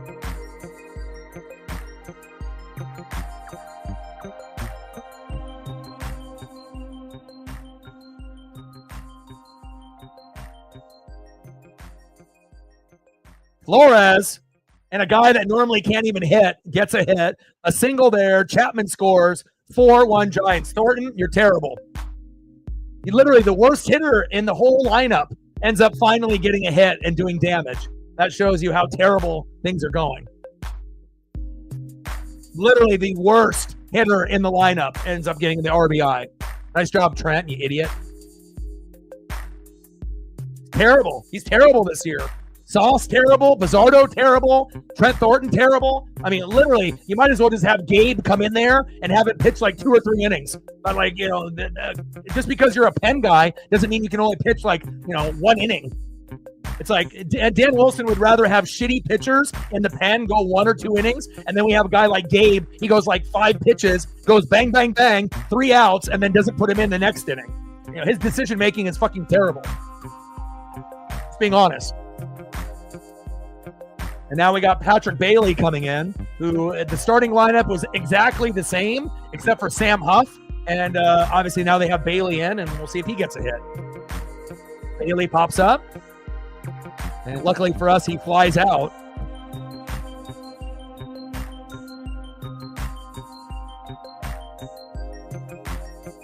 Next up is Tyler Fitzgerald. It's hard to win games when starting pitching stinks, bullpen stinks, closer is, kind of suspect. You can't hit, you can't get guys and runners in scoring position. You're not bunting. You got terrible lineups. And then you got a guy that's batting .450 that's not even playing today. Like the best player in the Mariners organization in 2025. And this is like a must-win game after losing yesterday. No, we're not going to play him. How the hell are we going to win? How the hell are we going to compete with Polo not playing? I thought I would never say something like that in 2024, but here we are in 2025, and he's proven, even though he sucks at third defensively, noodle arm, but offensively, he's been one of the top, 2-3 guys in MLB batting average-wise. Thornton, little slow dribbler. JP, throw to first to Solano, and we leave 2 stranded, but the damage is done. Now we're down 4-1. Let's go to the top of the 7th. Man, oh man. Good thing I'm mentally strong. It gets tough to be a fan of this team sometimes, but I got to be the saving grace. But again, if our bullpen was better, and we had Brash available and Troy Taylor, maybe, we don't have guys pitch as long as they have been. But if starting pitching starts to stink, it's like, who can we rely on in the pen? Gabe Spire? That's it. But I don't even know if Dan Wilson recognizes that. I don't think he does. Next up for the Mariners here in the top of the 7th, our savior, 1 for 2 with a run and an RBI, Dylan Moore. Batting second, 0 for 1 with a base on ball, second baseman Ryan Bliss. And batting third, 0 for 0 with 2 base on balls, J.P. Crawford. And again, Demo is playing third, so I don't want Polo coming in for him. I need Demo and Polo to play together to give us an actual chance to come back. But we'll see how this goes. Judah's on top of it. Appreciate you. 4 more to 30. Let's go. And we're at 20. Sarah's helping. 80 to go. Thank you, Reflect. Appreciate you.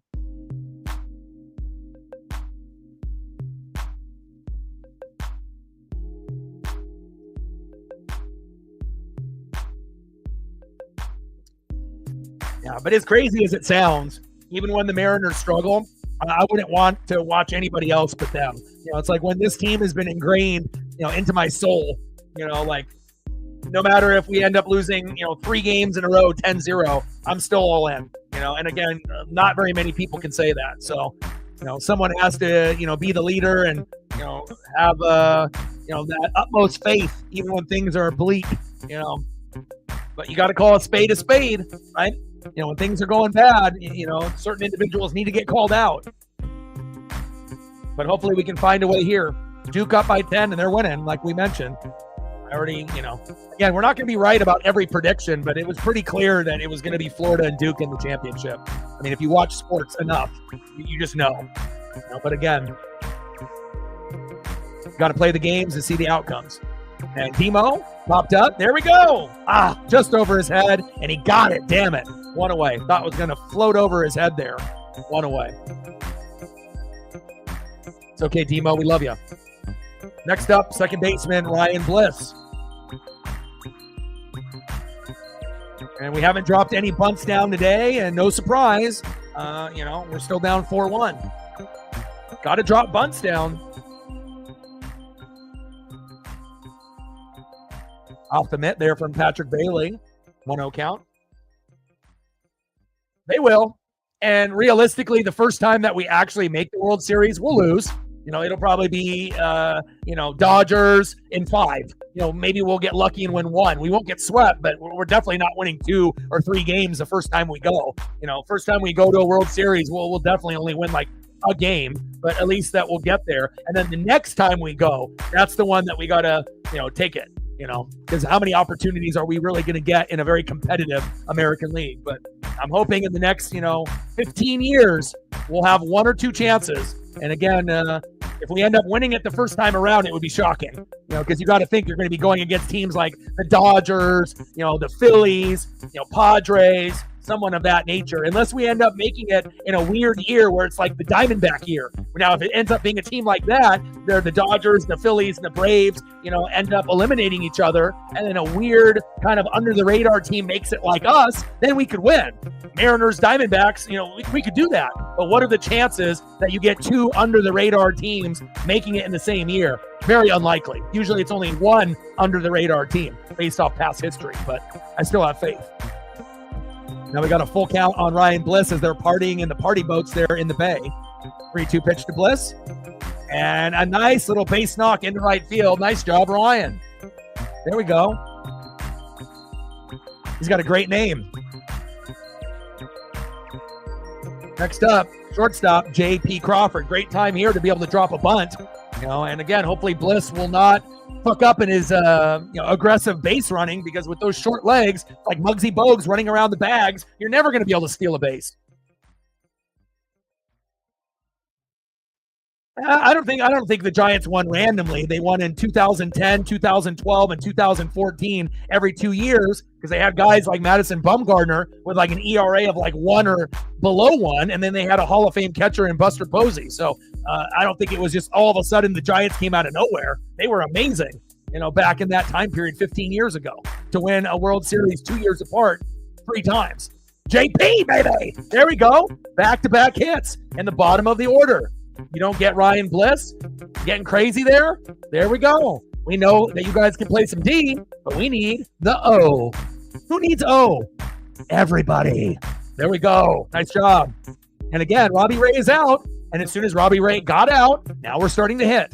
And again, sometimes it's not going to be a marathon. It's going to be a 3-inning sprint in the 7th, 8th, and 9th, and we have to make up, the ground that we gave up. And a lot of times when we end up waiting for that starting pitcher to go out, this exact scenario is going to happen over and over. Robles, grounder, double play. Fuck my life. Got him. Jesus. Great double play there by the Giants, and that was our opportunity to get maybe at least one run to cut into the lead, and it's a no-go. We're still down 4-1. Terrible luck, and that's what makes it so frustrating. We don't have the luxury like other teams to get into double play situations because we have a hard time enough getting a hit. So when we get a hit, we need those guys to come home. We're not, being able to get 3 hits this inning. Oh, we'll get 4 hits next inning. Oh, and then we'll get 2 hits the next. So if we get a couple double plays against us, we're fine. We're not the fucking Dodgers, Rough.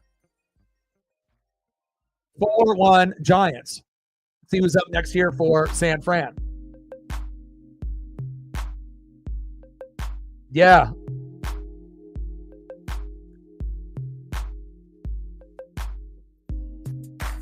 I remember. Lincecum was an animal. Next up, first baseman 0 for 3 with a K, Lamont Wade Jr.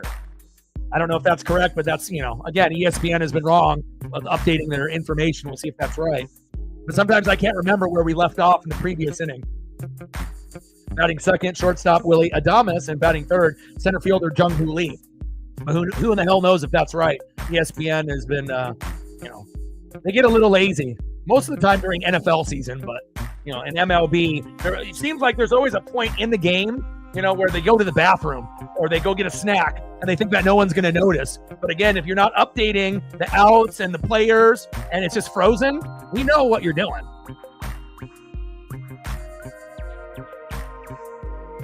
Yep, Duke blowing him out. No surprise. How many points does Cooper Flagg have right now?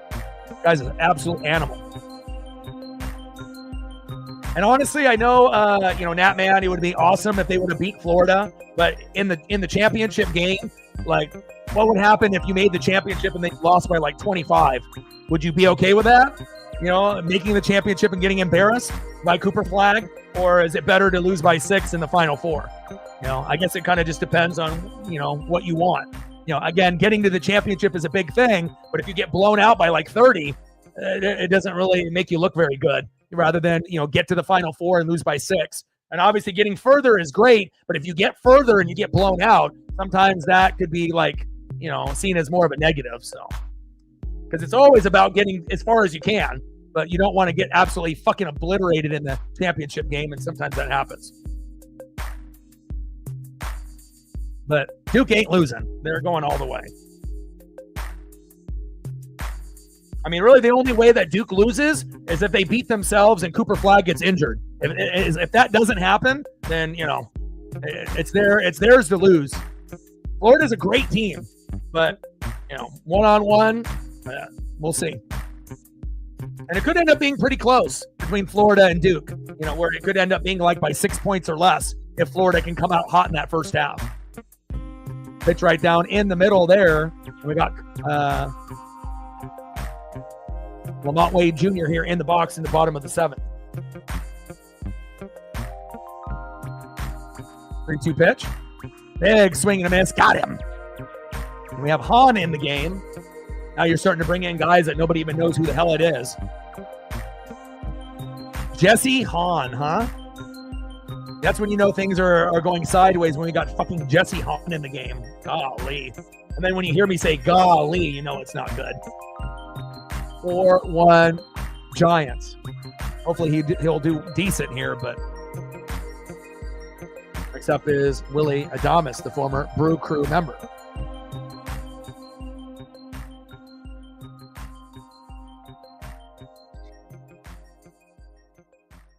Adames right there to Hahn, underhand to Solano. There we go, 2 away.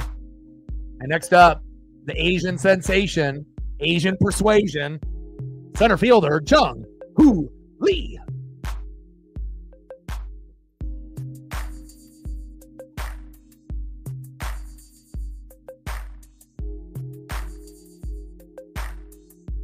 Two for 3 with 2 doubles, 2 runs.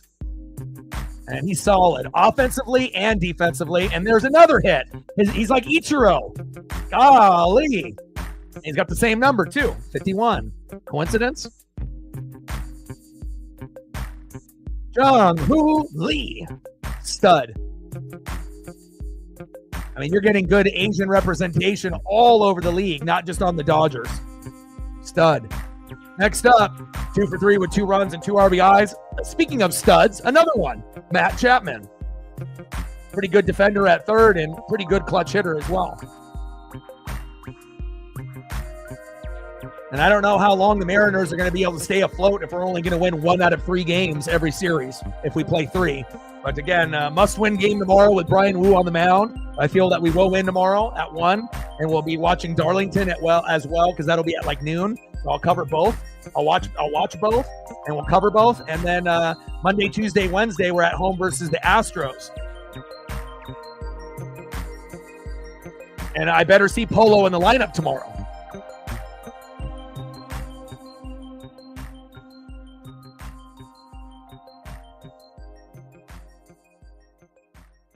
Yeah, not every Asian player is going to be Japanese. You know, sometimes you'll get, some Korean players in there as well. Bottom of the 7th, 4-1 San Francisco. Runner at first with 2 outs, 1-1 count. Jesse Hahn. Who? You know things are bad when we got Jesse Hahn in the game. No one even knows who the fuck that is. And a 1-1 count from Hahn to Chapman. Pitch is high and out of the zone. 2 balls and 1 strike. Oh, God. Matt Brash, are you listening? And Brash got pushed back now. I don't know if you saw that reflect, but Brash isn't slated to come back now until May 2nd on my birthday. But at least we get Troy Taylor back in a couple days, and then another week after that, we'll get George Kirby, as long as he doesn't have a setback with that inflammation in his shoulder. And we need those 3 guys so fucking bad.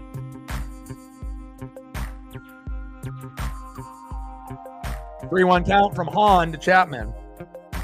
Yeah, the only Hahn that we know is Jessica Hahn, who framed Roger Rabbit, baby. Little slow dribbler and force out at second. And the inning is over. Nice job, Hahn. At least it didn't get any worse than that. All right, let's go to the top of the 8th. We're running out of opportunities here, Mariners. And are we going to bring in Jorge Polanco? Probably not. Maybe they should just give the reins to me and Reflect. We could manage this team better. We haven't had anybody bunt. We're still a shitty hitting team.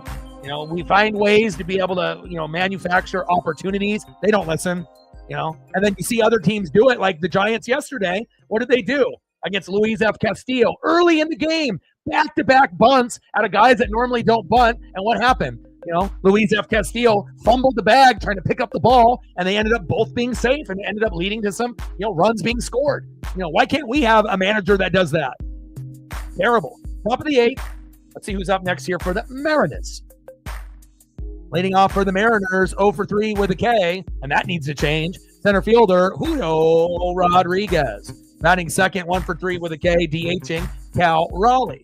And batting third, 0 for 3 left fielder, Randy Arozarena. You can't have the top of the order to suck ass every single game, and then you have to, hope that someone, that is in the, 5, 6, 7, thank God for Demo, 8 or 9 hole be the hero.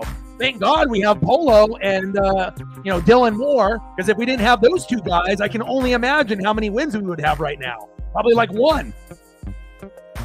Let's go. Let's find a way. Still got to have that blind faith. Now at this point, you need to try to get 1 run this inning. You don't want to be greedy. You have to try to find 1 way just to get 1. Get it to 4-2. Obviously, ideally 2 runs would be great. Make it to 4-3 and then make up 1 run in the 9th. But that's all if we don't give up anymore. But the chances of us keeping this game at 4-1, I don't know the probability of that. But we need to be able to get 1 run in this inning and then 2 in the 9th. You just have to be able to calculate that way. To be greedy and say, oh, we're going to get 3 this inning. How the hell are we going to get 3 this inning when we only have 1 and we've only had 6 hits and normally we don't even get that many? You have to think strategy-wise, based on who's in the lineup. Let's go. Yep, you're right. You're right. Like usual. one of the smartest individuals on the channel, top to bottom. Stacks on stacks, racks on racks. Intelligent son of a gun, Reflect. Yes, you are. $10 holla. Appreciate you. That's nice. I think that, when you have the smarts and the intelligence, you know exactly that's what we need.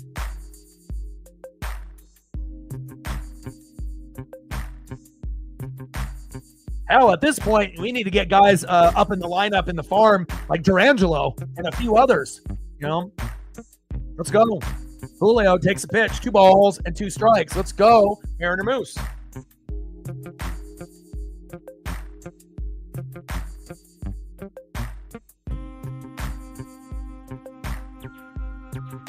Big swing and a miss. Down goes Julio. Jesus.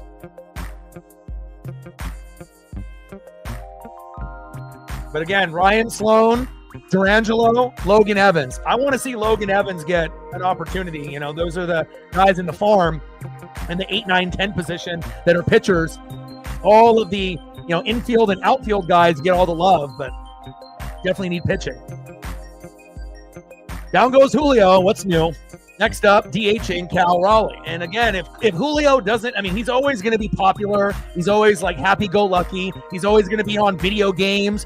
He's always going to be on the cover of Pops, for like baseball cards. But at the end of the day, if he doesn't get better in the box, all he's going to be is a good player, not a great player, not an elite player, and sure as hell not a Hall of Fame player. And again, for the Mariners to be able to make it to, a deep run, we need him to play as if the money that we gave him, you got to become a top 5 or top 10 player. And right now, he's nowhere near that. Even though he does have 2 home runs early, and it's good to be able to see him hit home runs within the first 7-8 games rather than getting his first home run 20 games in. But not very consistent at all, by Julio Rodriguez. And that one is fouled off. 1-2 count to Big Dumper. And I'm a big Dumper guy as well. And I got to shit on him a little bit too. You haven't been good either. But again, also Cal is better on the left side rather than the right side. But he has struggled as well. Birdsong says, see you later. Birdsong, Julio, see ya. Birdsong to Cal Raleigh, see ya. So, I'm not going to be biased. There's guys that I love on this team, but if you're not playing well, I can't just cover for you. Next up, 0 for 3, lefty, righty, left fielder, Randy Arozarena. Come on, baby. Randy crushes that one. Foul. Finding the count 0-1. Appreciate you, Reflect. He knows what it is. Let's go, baby. We need to get at least 1 this inning. That's not asking too much. 0-1 pitch, but based on the guys that are up, it probably is. We're really being honest. Should have never got rid of Eugenio Suarez. Dumb. 1-1 pitch, low and into the dirt. 2-1 count.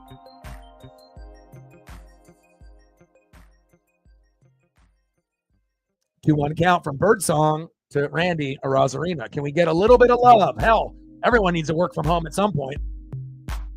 Pitch is low and into the dirt. 3-1 count. This could end up being something here if Randy's patient. And again, if Randy has patience, this will turn into a walk. And some of the players and the bottom end of the order have learned this, but the guys at the top of the order really haven't. But let's see if Randy has learned. 3-1 pitch, and that's a walk. Good eye. That's good discipline. And that's something that the Mariner players lack. Discipline. Nice job, Randy. All right, next up, catcher Mitch Garver. Now, if you want to be able to get the fans on your side, you need to do something here, but the chance of a guy that's batting under 100 to move this guy over or do anything is almost at like 0%. And I hope I'm wrong, but he ain't it.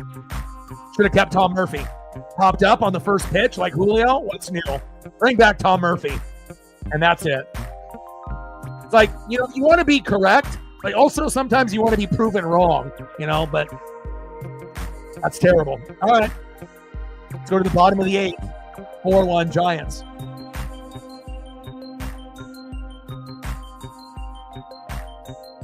Appreciate you, Reflect, very, very much. Reflect. Stacks on stacks, interlects on rect with a little cactus strike. Bang, bang, bang, bang. Appreciate you.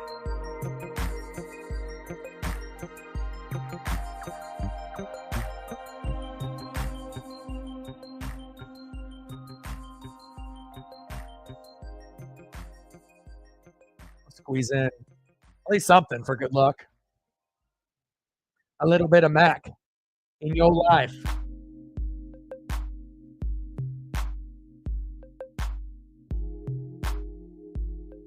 Beast mode, Kraken, Mac, let's go. All right, now we're going to need a miracle. You know, who knows if we can even hold them just to 4-1. But like, you dig yourself into a hole, got to find ways. And again, you know, you have Dan Wilson to blame. No polo, nobody bunting. They can't hit. What do you expect? You have to find ways to manufacture hits. You know, and if you're not smart enough to figure out ways to do that, then you don't deserve to be the manager. You know, and that's why Dan Wilson isn't the guy to get us to the promised land. He's the bridge coach. Just the guy that's a coach right now, better than Service, maybe. You know, but I've seen a lot of Scott Service in him, and I don't like that. Appreciate you. Well, we're going to win tomorrow with Woo, though. So, but, you know, winning one game out of 3, I don't know how long we're going to be able to do that for. Next up for the Giants, 0 for 3, which is rare, left fielder Helio Ramos. Batting second, right fielder Mike Yastrzemski. And batting third, weakest hitter in the lineup, DHing Wilmer Flores, and hopefully we'll get him out this time around.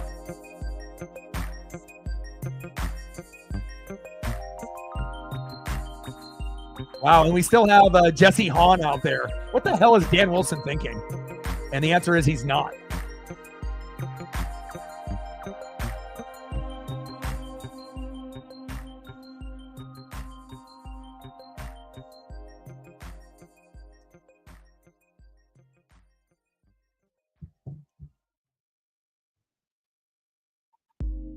But I'll never turn on this team, you know, and even though, you know, we'll criticize this team, I really do enjoy, you know, watching the games and the development, because you got to be able to go through the shit before, you know, things get good. You know, you have to be able to see what weaknesses you have, and there's a lot of them for Seattle. But once we end up getting good, you know, you're going to know what things got improved more than just the obvious hitting.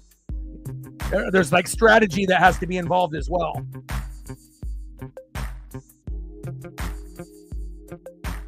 But again, if you're a bottom 5 hitting team and you start implementing 3 or 4 bunts a game, I guarantee you get better. You're not going to be out on every bunt, you know. But again, it's like Moneyball. Either you have the knowledge to you know what to do to get, you know, things going when things suck, you know, or you don't, and then you just continue to do the same shit over and over again, thinking you're going to get a different result, and that's not going to happen. Nice. And Ramos 0 for 3 with a single to right, 1 for 4. Why the hell is Hahn still in the game? Nice job by Ramos. I put you on the thumb. He's like, I'm going to get a hit for you, O-Dog. And you did. Next up, right fielder, Mike Yastrzemski. I think it's like great-great-grandson of Carl Yastrzemski from the Red Sox back in the day. Well, at least some Seattle team is going to win today, more than likely. 3-1 Kraken over the Sharks. That is, you know, maybe one of the only few teams that's kind of below Seattle. But we'll take it. A win is a win. But it's not over yet, but hopefully we can hang on. And hopefully we can get a couple more goals. Who's in net tonight, Megan? Is it Decord or is it Grubauer?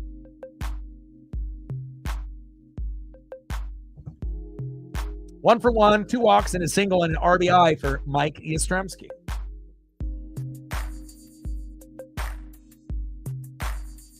Hahn on the mound. Yastrzemski in the box. Pitches outside, 2-0 count. And again, we normally don't do that well either when Garver's behind the plate. You know, we need Cal to be back there calling the game. Joey's behind in the net. Nice. How much time left, Judah? 2-0 pitch. Big swing and a miss for Yaz. 2 balls and 2 strikes.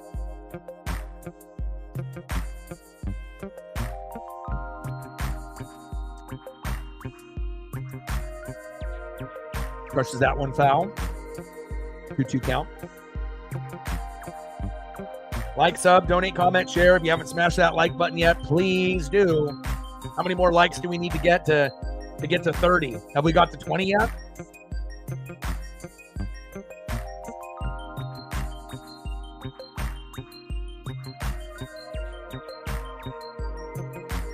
Pitch is inside. Count now is full. 3 balls and 2 strikes. Where are we at? We're at 28. We need 2 more likes to 30. So if you are in the room and haven't smashed that like button yet, please do. Now we're at 29. 1 more to go to hit the goal for the night.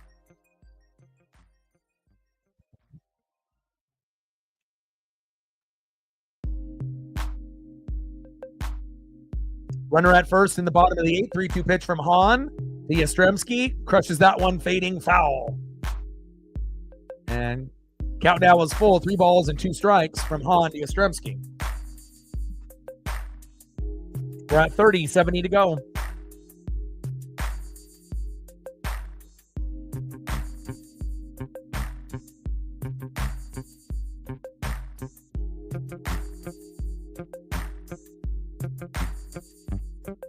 You know, what really boggles my mind is that when you have the best closer, or not closer, but mid-reliever in Gabe Spire, and you only let him pitch like 5 pitches and he gets 3 guys out, and you don't let him go another inning, you know, and then you got guys like Hahn that nobody even knows who he is, and you have him go multiple innings, make it make sense, you know?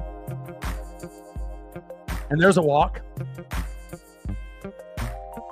Shit, we'd be better off having Jessica Hahn on the mound. Bottom of the 8th, 4-1 Giants. Runners at first and second with no outs. And there is no mound visit that's going to make this work. Next up for the Giants, DHing Wilmer Flores.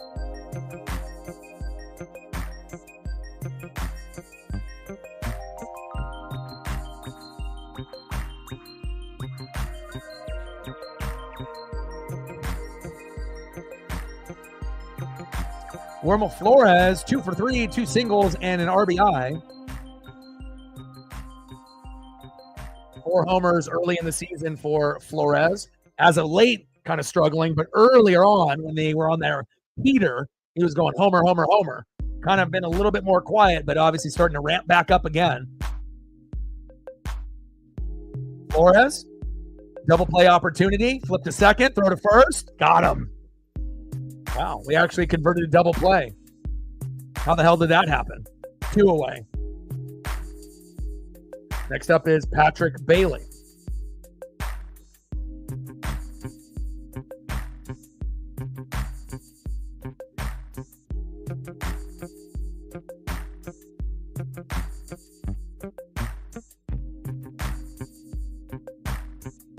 And Bailey pinch hitting for Sam Huff. Which is inside, 1-0 count. I hear Paisley's nose sniffing underneath the door. Oh, Britt's going to go in. She can get some Ks. She played outfield, but I know she got an arm.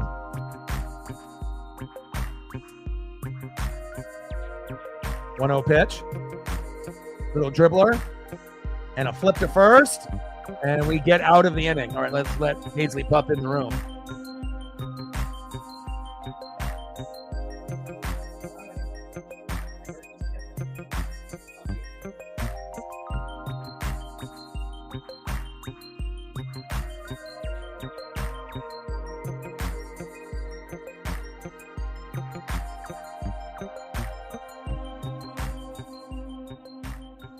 All right, I heard her little nose sniffing underneath the door. Her recognition of time when I work, she's so on point. She like knows literally like by within a few minutes, like when a normal game is, you know, probably close to being over. Calvin in the building. What's good, bro? It's been a minute.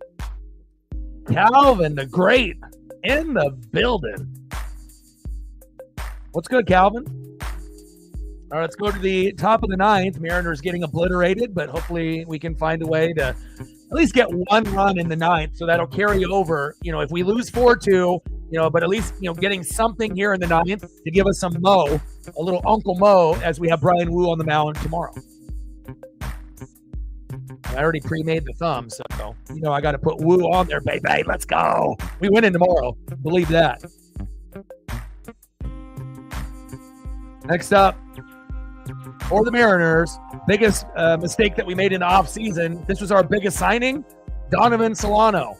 Go back to San Diego. We don't need you. Batting in the 7 hole after him at third base, Dylan Moore.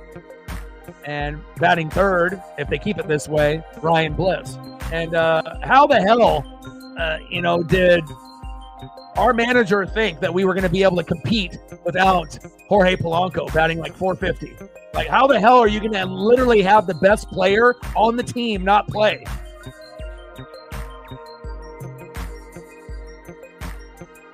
Chief in the building. What's good, Chief? I'm good, brother. How are you? How's your school going? How's your anime going? How are you doing?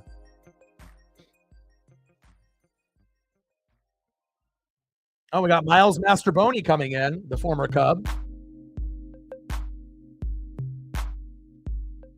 You get Miles Mastroboni before Polo, huh? Trying to keep Polo fresh for tomorrow, I guess.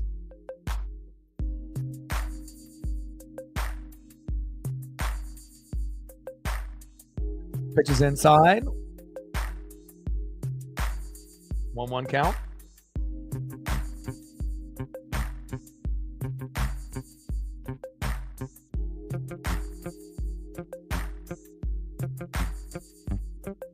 And Mastroboni, little slow dribbler, throw to first. See ya.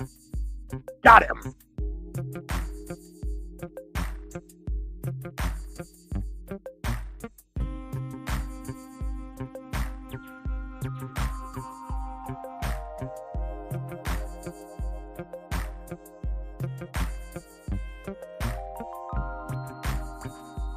Great playing by the Giant defense there. Oh, Miles, another mistake that the Mariners made. Should have never signed you either. Should have used that money for the pen. Both guys. Next up for the Mariners, the only player that did anything today, Dylan Moore. First pitch here from Walker to Moore in their first strike.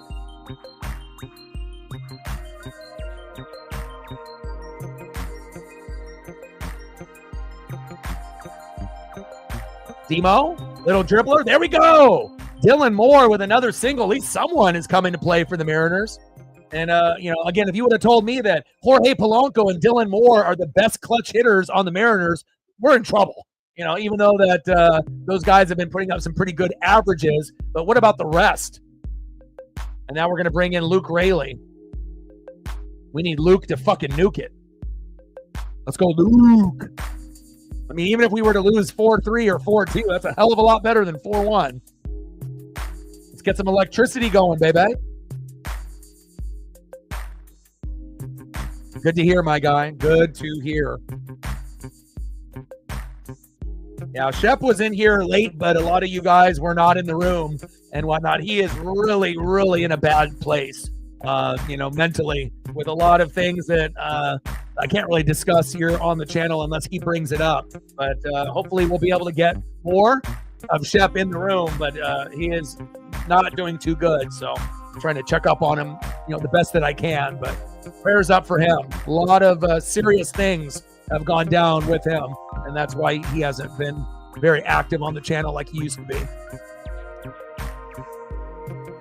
Send a prayer up for Shep if you can. Top of the ninth, 4-1 Giants. Walker on the mound, Luke Raley in the box. Runner at first, Demo, 1-1 pitch. Raley crushes that one, fading foul.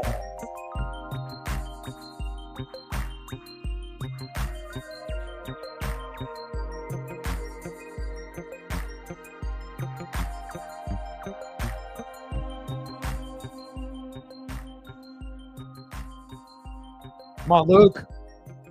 1-2 pitch, which is outside. Good eye. 2 balls and 2 strikes. I mean, even getting on with a walk or a hit by a pitch, I mean, that's the type of shit that you have to look forward to.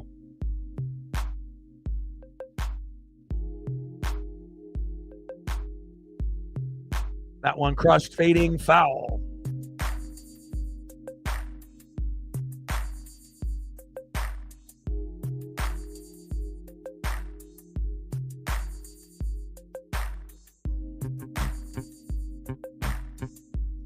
Two-two pitch from Walker, and got him. 2 away. All right, last but not least, shortstop J.P. Crawford, 1 for 1 with 2 walks today. No Jorge Polanco. And Dan Wilson got to be like the dumbest manager in baseball. You got a guy batting 450 and you're not playing him? I mean, even if Polo played, we probably still lose, but you never know. Based on how he's been playing, he might be a guy that could have gotten us to a 4-4 game, or maybe even more. Maybe he would have been able to get us a 5-4 win today with his performance alone. It's pretty rare where you have a guy batting 450 for the Mariners. I mean, if he's injured or he's sick, fine. But if there's nothing on the injury report and that's just like, a coaching decision, maybe you shouldn't be manager. And he wasn't on the injury report. 0-1 pitch, pitches outside, 1 ball and 1 strike. Demo with the stolen bag. Let's go, Demo.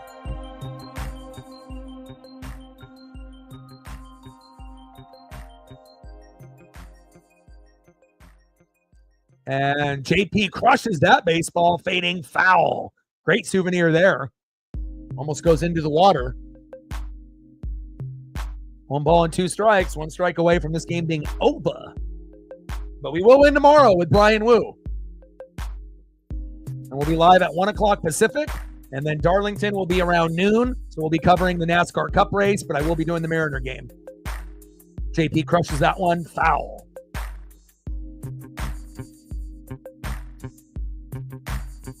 Like, sub, donate, comment, share. If you haven't smashed that like button yet, please do. Calvin with the tenor. Thank you so much for your support. You're an OG, always. Stacks on stacks, racks on racks, little cactus jack, bang, bang. Any photos you want to see before you go? Let me know. 2 balls and 2 strikes. Appreciate you, Calvin. 2-2 pitch. And a little dribbler towards third base. Run it out. Run it out. Safe. Wow. Out. I need a replay. Fuck that. No. And they probably won't even replay it because they've already just said fuck it. But I don't know about that. That looked like JP might have gotten there. Let's watch this replay again. Great play by Chapman with a scoop. Throws to first. Let me see it. Oh, he did get him. Barely. Fuck. I needed to see that angle. Good effort by JP Crawford. Normally when we see like guys running towards first, like Julio, it's like a half-ass effort, but at least JP really tried to run that out. Final score, Giants 4, Mariners 1, after a really heartbreaking loss yesterday that we should have won. Ken Griffey Sr. for the photo. Great choice, dude. Now, Ken Griffey Sr. on the Mariners or Ken Griffey Sr. on the Reds? I actually have a graded PSA 10 card of Ken Griffey Sr. when he's on the Mariners that I got as a gift from my dad because we have this like father-son thing that we like to be able to look at players that are father-son combos. Good choice, dude. Unless you met Ken Griffey Jr. and just didn't put in the junior. Are we talking about senior or junior or both? Are we talking senior? I got a couple dual photos that we can do.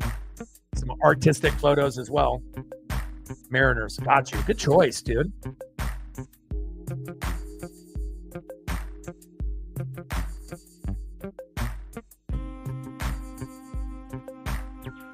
That's an OG.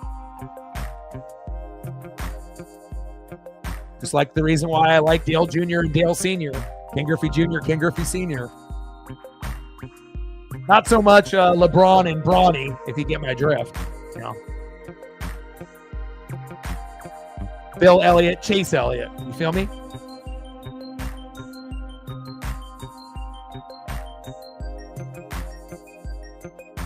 I'm down with those father-son combos. Love them.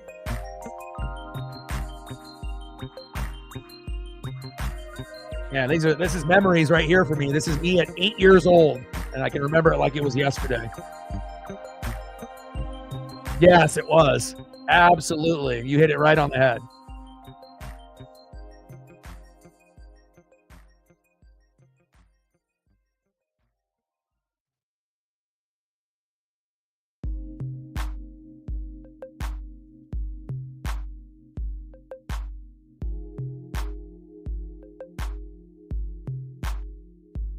I got the actual split photo from that day.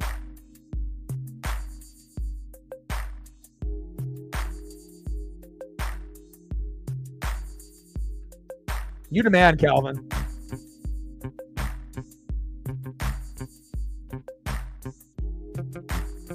I could look at photos of these two all day.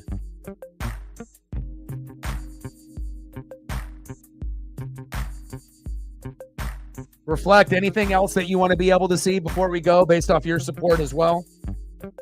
Some of them are going to be a little blurry, because they're old. It's from like 1990, been some time. Not all of them are going to be converted.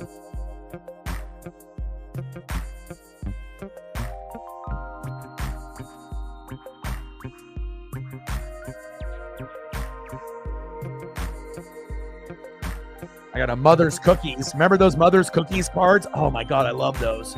Look at this. I guarantee nobody's seen this before. Oh my God. You kidding me? That's some amazing shit right there.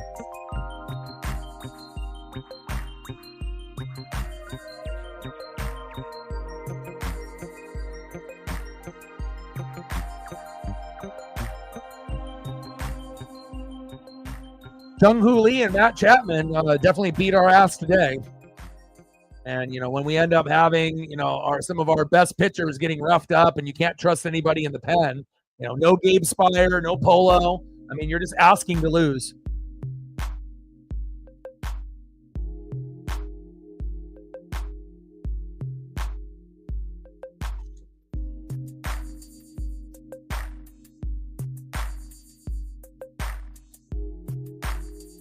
I got you. Yeah, me too. I actually have the hard hat here in my room.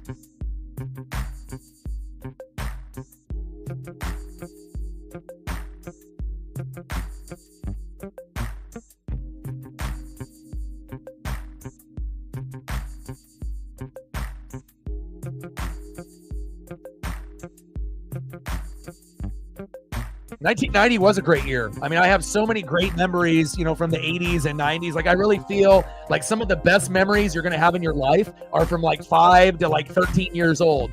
Things might be, a little shaky, at home, depending on your, upbringing and whatnot. But if you, think about, in that particular time period, depending on how old you were, a lot of times, there's going to be good times and bad times. But I have so many amazing memories from 5 to like 12, 13 years old. And when you're that old, everything is cool.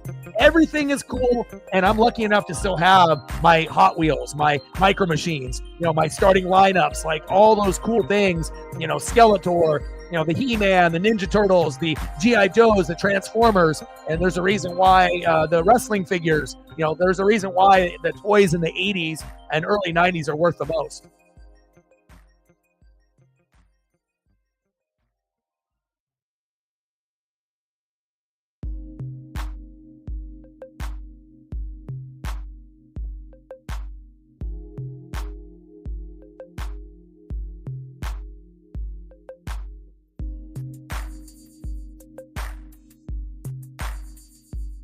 Who's the man?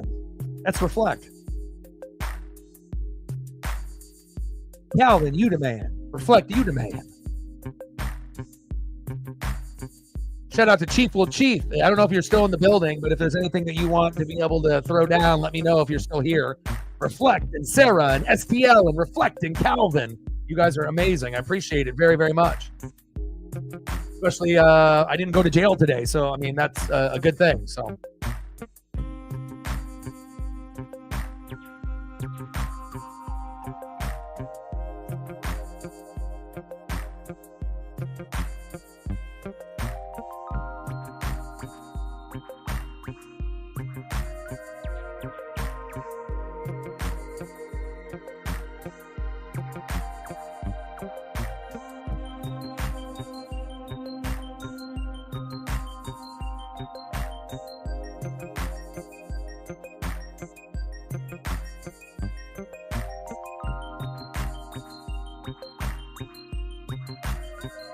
Robbie Ray 2-0. What could have been for us, huh?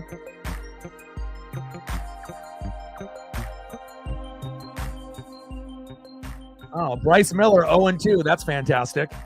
But again, if you can't get to 4 runs, 7 to 10 hits, you're never going to win. We're not built, to be able to win 1-0, 2-1, 3-2. And no Polo in the lineup. I already knew more than likely we were going to lose today. I'm not going to be right about everything, but, I called him. I called him. You the man.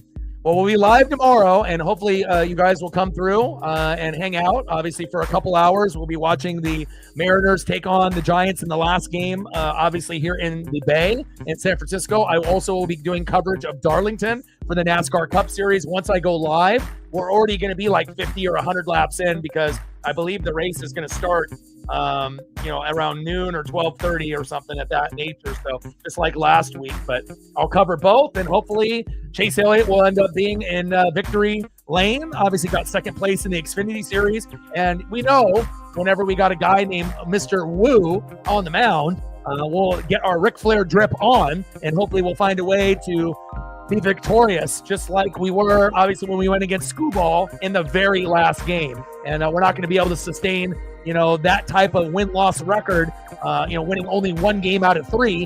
And it doesn't get any fucking easier because when we go back to Seattle after this game is over tomorrow, we play the Astros for a 3-game set, Monday, Tuesday, Wednesday. And you know what happens when we play the Astros. It's going to be a fucking battle. So anything else that I can throw up photo-wise? Darlington starts at 3, so it'll be at noon. So, yeah, I'll be watching that. We'll be watching together, rooting Chase on. And, again, Chase did very well. Got second place today in the Xfinity race. So I think that there will be a good chance for him to be in the winner's circle tomorrow. Definitely a top 5 finish for Chase as long as he doesn't get wrecked. So, and Brian Woo's got to pitch the hell out of that baseball and help us get that dub. So I love you guys, and I appreciate you guys very, very much. Ooh, that sounds good. I appreciate that. Cracking up 5-1. I love that as well. Love you guys, and I appreciate you guys very, very much. And I guarantee the Mariners will be better tomorrow. So I love you guys, and I appreciate you guys very, very much. Shout out to all the people that liked, subbed, commented, donated, shared. Thankful for not being in jail today. And, the Yakuza will be called. And I got one question for you. Who talk sports like us? Your boy Ryan, Northwest Sports Fanatics. I love you guys, and I'm out. Okay.